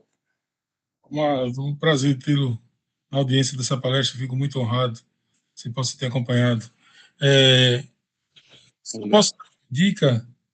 Nunca esteja sozinho em nenhum momento, porque às vezes o isolamento faz a gente desistir, sabe? Então, eu sempre tive o apoio dos meus, da minha casa, que foi o UFPE. Então, quando houver uma chamada, entre como grupo emergente, sempre. Então, por exemplo, o Coffee Cube, que tem Brasil, França, é importantíssimo. Estou tentando entrar nesse circuito. Nunca consegui aprovar projeto, nunca submeti, quero submeter nesse ano para o Coffee Cube. Mas, para isso, você precisa também saber o caminho das coisas. Se vai concorrer numa chamada, conversa com alguém que teve um projeto aprovado anteriormente, para não partir do zero. Porque aí você já pega os erros que o cara cometeu, evita, e já tenta ir para um passo adiante, né? Então, a dica que eu daria é: tenha muitos amigos, para que os amigos possam lhe socorrer nos momentos de desespero, porque são muitos. Fazer essa parte da história que eu conto é a parte do que deu certo, mas a parte do que deu errado é muito mais desesperadora. Mas aí, sempre que precisava de alguma coisa, eu ia lá, bater na porta do Celso, do Anderson, do Cid, dos meus professores da UFPE, porque quando eu cheguei aqui foram 6 anos sem nada. E se você passa 6 anos sem publicar nada, você morre academicamente. Como é que você consegue fazer uma parceria com 800 quilômetros de distância? Pegando o ônibus, ainda 12 horas de viagem. 12 horas de viagem, batia em Recife, voltava. Ia lá, fazia uma medida, voltava, fazia uma parceria. E aí você precisa nuclear seu grupo também. Ter aquela escadinha, né? Ter bons alunos de IC, de mestrado, de doutorado, para poder fazer uma estrutura no laboratório que consiga se sustentar. Porque se você só orienta alunos de doutorado, quando ele termina, você cria um gap no seu grupo. E aí, como é que vai ascender alguém do mestrado para o doutorado se não tem ninguém se capacitando naquele momento? Então, construir um grupo que tenha pessoas estratégicas no mestrado, no doutorado e na iniciação científica, ter parceiros no país, e isso é ousado, sabe? Ousado é manda um e-mail para um cara de fora assim, sabendo que ele não vai responder, mas já cheguei a mandar mensagens para 80 grupos diferentes, 12 responderam. Eu comecei a parceria com eles, assim. Então, não tem vergonha de arriscar e tentar, né? Então, tenta fazer parceria com os grupos fora do Brasil, fora do México, tenta consolidar parcerias no México como camadas. Primeiro, os colegas de departamento, depois, os colegas de fora do departamento, de fora da universidade, de fora do país. Aí, se você conseguir consolidar parceria em todos esses níveis, aí fica mais fácil de se sustentar. Porque ciência é uma premissa coletiva mesmo. Às vezes a gente quer fazer ciência sozinho e não consegue porque manda um artigo para uma revista. Aí o cara diz, faça um AFM. Aí você diz, eu não tenho um AFM. O artigo está rejeitado. Tem que ter um parceiro que tem um AFM em algum lugar que faça por mim. Então, é não brigar com ninguém, ser amigo de todos e, de preferência, ter muitos elos nessa parceria. Tentar ir expandindo, né? Muito obrigado, professor Elinanda. Exatamente, eu esqueci de falar, afortunadamente eu tenho parceiros que eu gosto muito, entre eles o professor Raul, que a gente tem mais de 10 anos que colabora, né? Então, efetivamente, não ficar sozinhos é uma parte muito importante, né? Inclusive, Joaci estive acá com nós, ele também conhece dessa ideia de desenvolver estas partes do interior, né? No México a gente tem o mesmo problema da centralização da atividade científica. Quando a gente termina os estudos de pós-graduação, eles querem todos ficar nas grandes universidades, né? Mas não tem vagas, então uma oportunidade importante para nós é justamente vir para estes cantos isolados, mas com muito potencial, né? Então, muito obrigado de novo, parabéns, desculpe pela língua, muito obrigado e espero futuramente ter o prazer de conhecer você, hein? Obrigado. Um abraço, Omar. Obrigada, professor Omar. Então, agora a gente passa.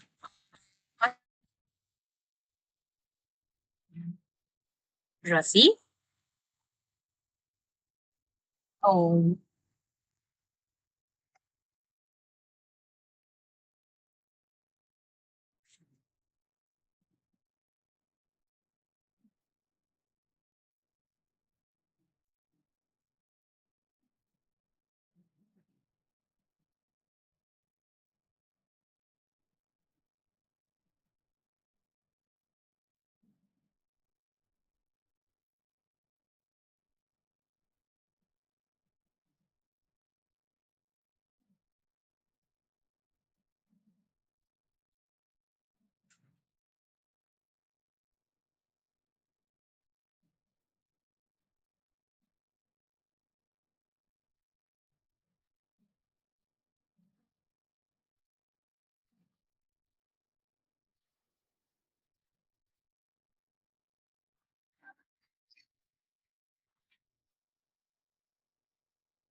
Pronto.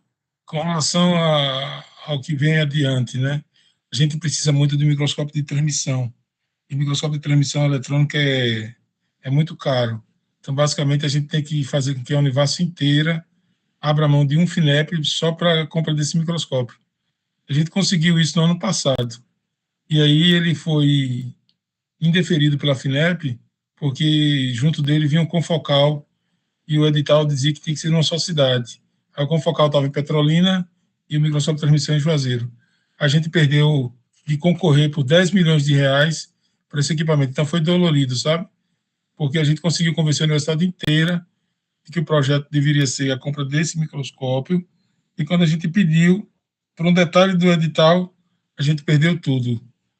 E aí, assim, quando chegasse o microscópio, o Eduardo Padrão opera um desses. E ele já havia me contado que um dos problemas mais graves é a estabilidade de energia. Então, um dos problemas graves que a gente tem hoje no campus é que falta energia demais. Então, era tipo, cada falta de energia era uma manutenção que tinha que ser feita. Então, teria que ter um gerador com a diesel funcionando, etc. Então, hoje eu diria assim, a maior dificuldade que eu tenho para manter meus laboratórios funcionando a todo vapor é ter estudantes que tenham energia e tenham garra para lutar. Porque reclamar é muito fácil. Você pega um instituto desse com 14 laboratórios, 2 microscópios eletrônicos que reclama. Quando a gente tem reunião com os estudantes, eu digo para eles assim: olha, eu aceito tudo, menos reclamação. Porque quando eu trouxe 2 pesquisadores da Academia Russa aqui e só tinha um destilador de água, eles não reclamaram, vocês vão reclamar? Então, reclamação eu não aceito. Não cabe reclamação. Mas tem que ter uma adequação de infraestrutura de energia, sabe? A energia é um calo muito pesado para a gente. Eu queria ter um conjunto de laboratórios que fosse totalmente estabilizado, porque isso é um risco para os equipamentos muito grande. Então, para o futuro, se eu fosse fazer uma lista de pedidos para o Papai Noel, eu pediria um instituto novo, porque o nosso já está bem velhinho, já tem 17 anos. O instituto novo, microscópio de transmissão e energia estável. Aí essa conta aí dá uns 40 milhões de reais já. Então, é um presente caro. Mas ainda falta tempo para me aposentar. Então, daqui para lá a gente consegue.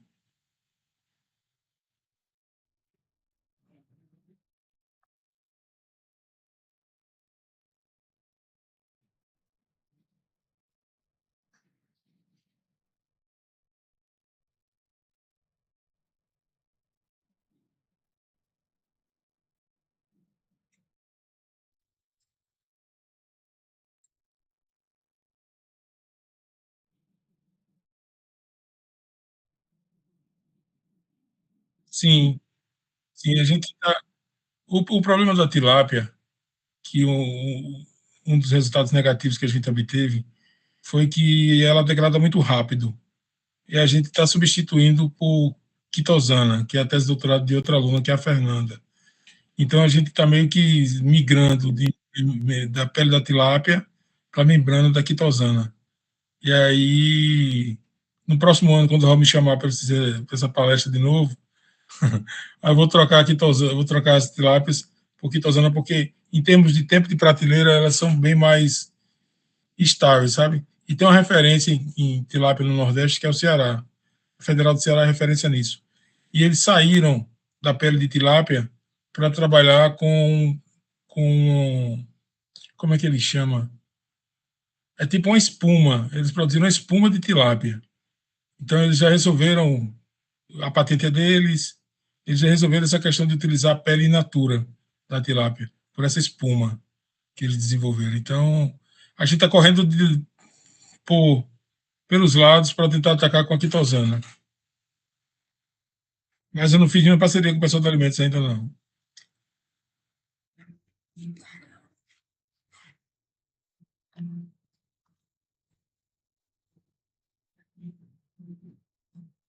E falei assim, boa sorte no seu trabalho também. Professor, a gente tem mais um aluno aqui, Josafá, mas Josafá, eu vou só te pedir licença, porque haviam 2 perguntas no chat, tá certo? Então, eu vou fazer a primeira pergunta, que é de Conceição, tá, professor? Onde ela pergunta assim, diante da experiência que o senhor teve, quando da sua chegada na Univasf, tão bem retratada aqui, como também diante das transformações que a pesquisa pode levar à população, sobretudo aquelas populações mais carentes. O modelo de formação stricto sensu é apropriado? O que precisa mudar, né, na sua visão, para aproximar o mundo da pesquisa, para quem deseja fazer pesquisa? O que precisa mudar para aproximar o mundo da pesquisa? E quem deseja pesquisa, essa pesquisa que transforma ainda as vidas. O senhor conseguiu compreender a pergunta? E consegui. A resposta para a primeira parte eu vou falar em termos das exatas. Não sei como é que funciona para a saúde, mas o que eu posso dizer é que o formato estricto sensu para as exatas está totalmente desatualizado e ineficiente, porque o que a gente estuda é o que foi ministrado para as pessoas da década de 70 do século passado, e que o mundo mudou muito rapidamente. Eu não estou nem falando da inteligência artificial. Esse esquema de disciplinas, Paulo Freire já detonava isso no passado. Por que a gente continua tão disciplinado desse jeito? Aí, não, vamos curricularizar a extensão. Aí a gente faz um ajeitadinho. Eu acho que a gente tem que mudar radicalmente a estrutura dos nossos cursos de graduação, porque tem que colocar foco no produto. E o produto, eu não estou falando de mercado, não. Eu estou falando de solução para a vida das pessoas. Então, um curso de engenharia focado em produtos seria excelente, porque você tiraria o foco das provas, o foco bancário, o foco academicista e colocaria o foco nos problemas. Imagina assim, vamos abstrair, fazer um brainstorm assim. A partir de agora, o engenheiro ele vai ser graduado a partir de conjuntos de soluções que ele venha a ter em áreas específicas.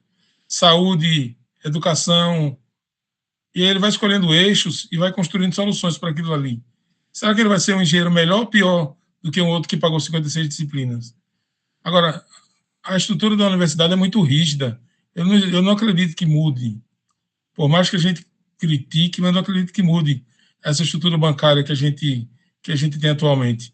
Mas o fato é que só existe uma forma de tornar a universidade vista e abraçada pelas pessoas, é saindo de dentro da universidade. E não tendo essa visão do colonizador, que é aquela primeira foto que eu coloquei na apresentação, que a visão do colonizador é terrível.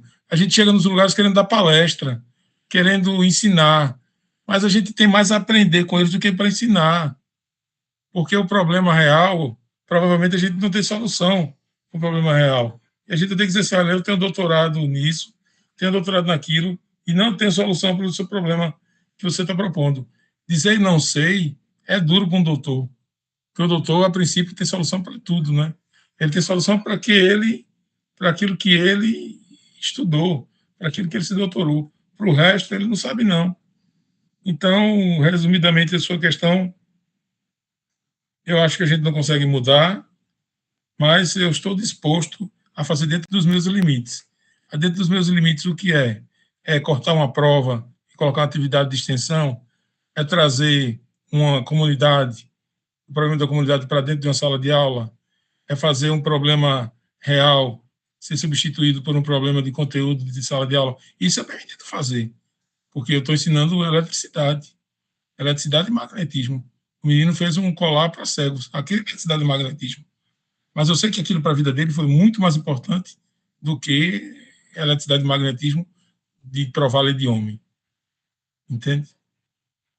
Já a professora está aqui agradecendo e parabéns pela palestra tão significativa, tá? Muito obrigada. E aí eu vou passar para a pergunta de Maria Daniele.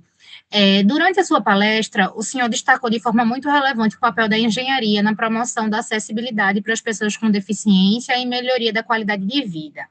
Diante disso, ela gostaria de perguntar: quais são, na sua visão, os principais desafios para integrar soluções de engenharia acessível e sustentável de uma forma mais efetiva no contexto brasileiro, especialmente em comunidades com menos recursos? Então, tem um ponto que eu não coloquei na apresentação, que eu estou esperando os resultados saírem, que é a detecção de mercúrio. Eu estou vendo aqui que a Paloma Bispo, que é minha aluna do doutorado, está assistindo. Ela é uma das doutorandas que trabalha com esse assunto lá no laboratório. E eu tenho uma meta que eu coloquei para eles e que eu espero que a gente consiga fazer, que é até a defesa desse grupo, que é formado pelo Paulo e pela Paloma, que a gente viaje para uma aldeia Yanomami e use o protótipo de identificação de sensor de mercúrio lá para os indígenas. Então, a gente quer levar uma caixinha que coloque água dentro, ela muda de cor para indicar o nível de mercúrio que tem na água. Então, isso é fazer a pesquisa e transbordar para a extensão. Essa é uma das coisas que eu empurro todos os dias eles para que eles corram com as coisas e deem certas coisas, que a gente precisa dar essa resposta para a sociedade. Com relação a Maria Daniela, a pergunta dela, o que eu preciso fazer é fazer com que os estudantes de engenharia sintam as dores das pessoas. É muito simples. Sentir a dor do outro é algo que a zona de conforto não permite que a gente sinta. Então, a gente tem que fazer atividades fora da universidade. Uma aula no parque, uma aula com pessoas que têm deficiência física, deficiência visual. E ele precisa ouvir o que é a realidade, ele precisa sentir o problema. E aquilo precisa incomodá-lo.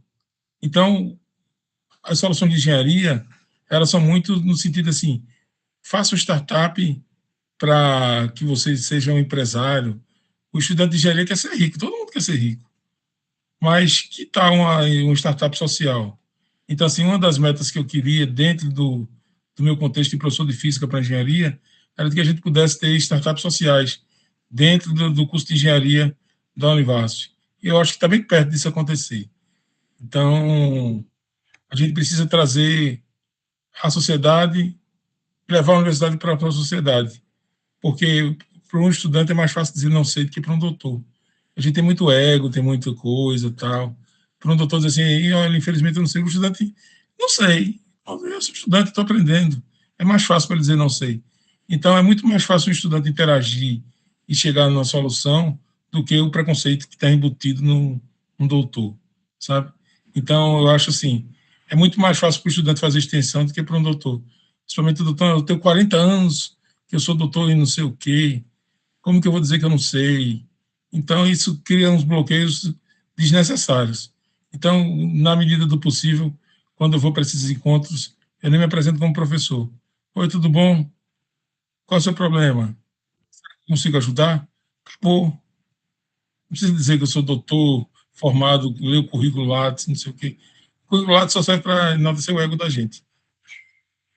Muito obrigada, professor, pelo seu retorno, pela sua resposta. Realmente tem vários pontos aí que não são apenas para engenharia, para física, que se aplicam também para a área da saúde, né? Minha vivência, como eu falei, na nutrição, então tem muito disso aí, dessa ausência da prática para a realidade, né? Então, acho que é um ponto que a gente precisa evoluir muito aí como profissionais, como população, como pesquisadores também, para que todo mundo pense mais em prol realmente do benefício da população de modo geral, né? Da nossa sobrevida e tudo mais. O que eu acho, Natália, que a visão de extensão da gente está errada. A gente acha que quem precisa fazer extensão somos nós, quando, na verdade, nós precisamos ser capacitados pela sociedade. Se eu dissesse assim, eu vou para a comunidade quilombola fazer um pós-doc, era muito mais tranquilo para a minha cabeça que dizer que vou fazer extensão na comunidade quilombola, sabe? A gente tem que entender que a gente vai ser capacitado por eles. E eu vou ser capacitado por uma pessoa que não sabe assinar o nome. E não tem problema nisso, não tem problema nenhum. Acho que vai mostrar outras realidades, né? Acaba que é uma via de mão dupla, né? Uma troca que vai acontecendo ali, enriquecendo de modo geral aquele ambiente, né? Beneficiando a todo mundo ali, que é isso que falta realmente. Professor, eu vou passar aqui. Josafá, você desistiu de fazer sua pergunta ou você tirou sem querer? Não, desisti não. Então, vou vir para Josafá. Pode falar. Oi, Natália, tudo bem? Boa tarde, professor Elinando, boa tarde, professor Raul. Professor, eu estava observando aqui, pensando como eu poderia adequar isso, por exemplo, à minha realidade. Eu sou professor universitário, que eu digo, de algumas faculdades, de 2 faculdades precisamente, coordenador de curso de uma, sabe?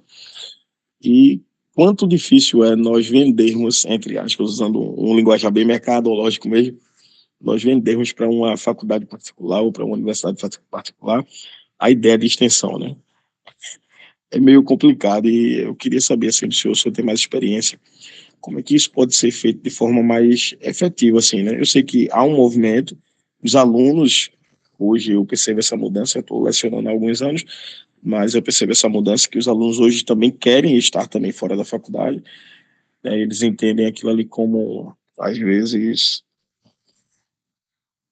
não é pelo objetivo da extensão, mas eles acabam que, por rebote, eles aprendem muito mais, evidentemente, fora, quando estão fora do que quando estão dentro. Isso aí eu concordo indubitavelmente com o senhor. Mas eu queria saber, assim, para a questão de diretoria e tal, o senhor que já lidou muito com isso, né? Qual seria uma forma que a gente poderia fazer para isso fluir mais, ou o senhor acha que isso é uma briga que vai ser para sempre aí? Não, eu acho que é Muito obrigado. Nada. Eu acho que é simples. Tudo começa na escola, sabe? Então, como é que eu quebrei esse gelo aqui na Univácio? A gente não gosta tanto de exibir o que a gente faz, então pega teus alunos e leva para uma escola pública. O Brasil, graças a Deus, está cheio de escola de tempo integral. 1 a cada 4 estudantes no Brasil é de escola integral. Então, promove um evento rotativo. Pega assim e vai divulgar ciência nas escolas. Se cada faculdade no Brasil fizer isso, vai aumentar muito a quantidade de gente interessada no Enem. Já percebeu que os estudantes estão desinteressados em fazer o Enem? Porque eles não conseguem entender o que é que tem lá dentro da universidade. Então, a universidade tem que ir para a escola. Aí, quando vai para a escola, o que eu faço, eu organizo junto com um colega, o professor Matheus, da microbiologia, a gente organiza uma feira de ciências de pós-graduação. Aí, o que é que a gente faz? Cada estudante monta uma barraca com seu tema de doutorado e vai apresentar para os alunos do ensino médio. Eu já tive estudante que mudou para engenharia só por ter ido para a minha feira de ciências, que fez na escola. Aí você faz assim, vamos colocar, para não cansar, a cada 3 meses uma visita na escola. A cada 3 meses faz uma visita na escola. Aí tu monta uma exposição itinerante da tua faculdade. E leva teus alunos, eles vão apresentar o que é uma universidade, o que é a pesquisa da universidade, o que é o ensino da universidade, para os estudantes do ensino médio, e estudantes de escolas públicas. E as escolas privadas começaram a pedir para a gente levar para lá também. Não, é só pública. Privada não precisa, não.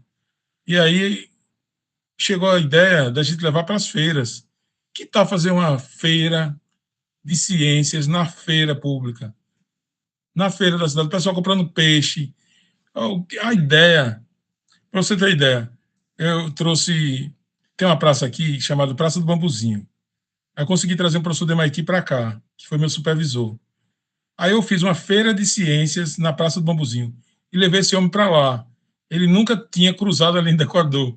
Ele só fazia viagem Boston, Alemanha, Inglaterra, França. A primeira vez que ele veio no Brasil, ele veio para Petrolina. Eu levei ele para o calor de 35 graus da Praça do Bambuzinho. Aí esse professor chegou assim, aí a gente fez uma feira de ciências, tinha várias barracas assim, era no centro de Petrolina isso daí. E aí ele foi lá, gostou muito e tal. Só que o ponto alto dessa feira de ciências foi um morador de rua. Esse morador de rua chegou para mim, estava um professor do MIT, todo assessorado, com lencinho para ele não suar, não sei o quê. A morador de rua chegou para mim e disse assim, posso falar com o senhor um minuto? Mas diga, aquele menino ali, dê os parabéns para ele me tratou como gente. Ele me explicou o trabalho dele e não levou em conta que eu sou morador de rua. Fazia tanto tempo que eu não era considerado como gente. Rapaz, esse negócio assim me encheu de uma alegria tão grande que podia ter levado o Prêmio Nobel de Física para o negócio, que para mim estava resolvido tudo já. Então, prestar contas para a sociedade é fundamental. Então, minha sugestão para você é, pegue esse povo e diga assim, você consegue ensinar algo para o aluno de ensino médio que você gostaria de ensinar? O ciclo de Krebs, eu quero ensinar o aparelho digestivo, o aparelho respiratório, qualquer coisa, eles são carentes de tudo. São carentes de tudo. Uma feira de ciências sobre o corpo humano, nutrição, vai lá para a escola fazer. E depois ousa, vai para o meio da rua. E vai conversar com as comunidades. Daqui a pouco, a gente tem um projeto de extensão que a gente trata com os moradores de comunidade impactada pelos mineradores. Aí eu fico para outro ano isso daí. Mas é impressionante quando você chega para conversar com as pessoas e elas, o senhor consegue pegar se a nossa água está contaminada com metal pesado? Consigo. Nossa, por favor, aí leva a gente para almoçar na casa dela, faz o melhor almoço. É incrível. Sair do muro da universidade é você se alimentar de esperança, sabe?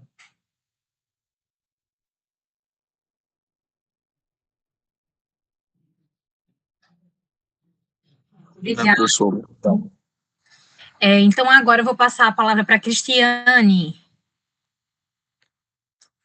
Oi, Cristiane, estás aí? Seu áudio está desligado. Professor, agora sim, né? Boa tarde, professor Elinaldo. Parabéns pela aula maravilhosa. Professor Raul, muito obrigada pela oportunidade de nos fornecer esse momento. Eu basicamente fiquei muito tocada porque eu nasci no Alto Sertão de Pernambuco, uma cidade onde tem uma Caatinga, chamada Flores. Então, fica no meio entre Petrolina e Recife. E tudo isso para mim que foi colocado aqui me fosse um filme do passado, né?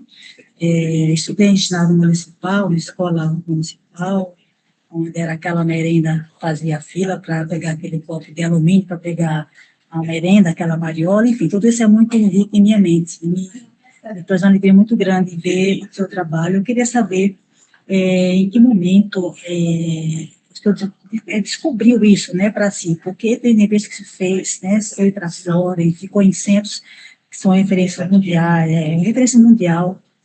e de repente voltou aí para Recife, e vai para Petrolina, um lugar no interior do Pernambuco, né, com as suas dificuldades e a sua resiliência, né, e sobrepor e ultrapassar essas dificuldades, né, isso foi muito mais forte. Já vi que o senhor falou que muitos desses desistiram no meio do caminho, né, então isso realmente ele faz uma pessoa muito peculiar, uma pessoa muito especial, que assistindo a sua fala, né, em termos de servir a sociedade, de não se portar com títulos, o que seja, mas muito mais em estar feliz por estar servindo ao lugar em que você está e da forma que você está, buscando sempre melhorar, é claro.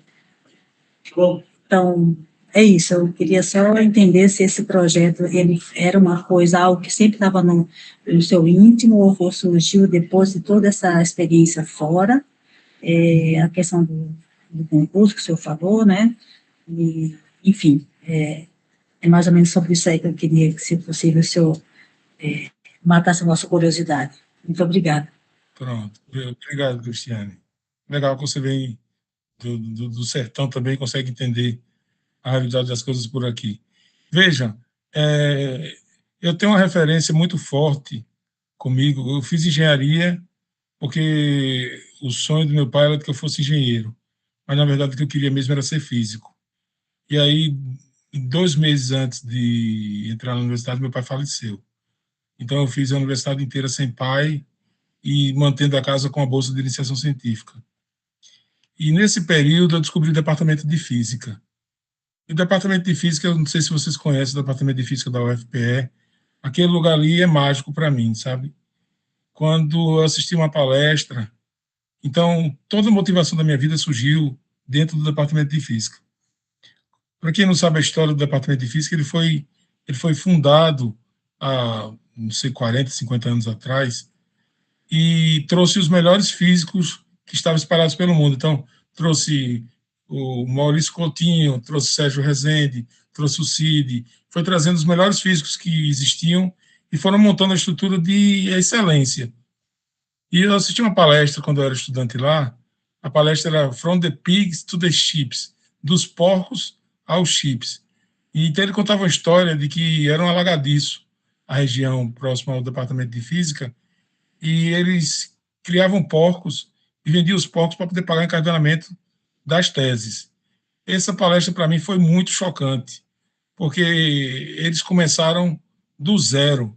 Imagina um departamento que fazia chip de semicondutor ter criado porco para pagar a encadernação de tese.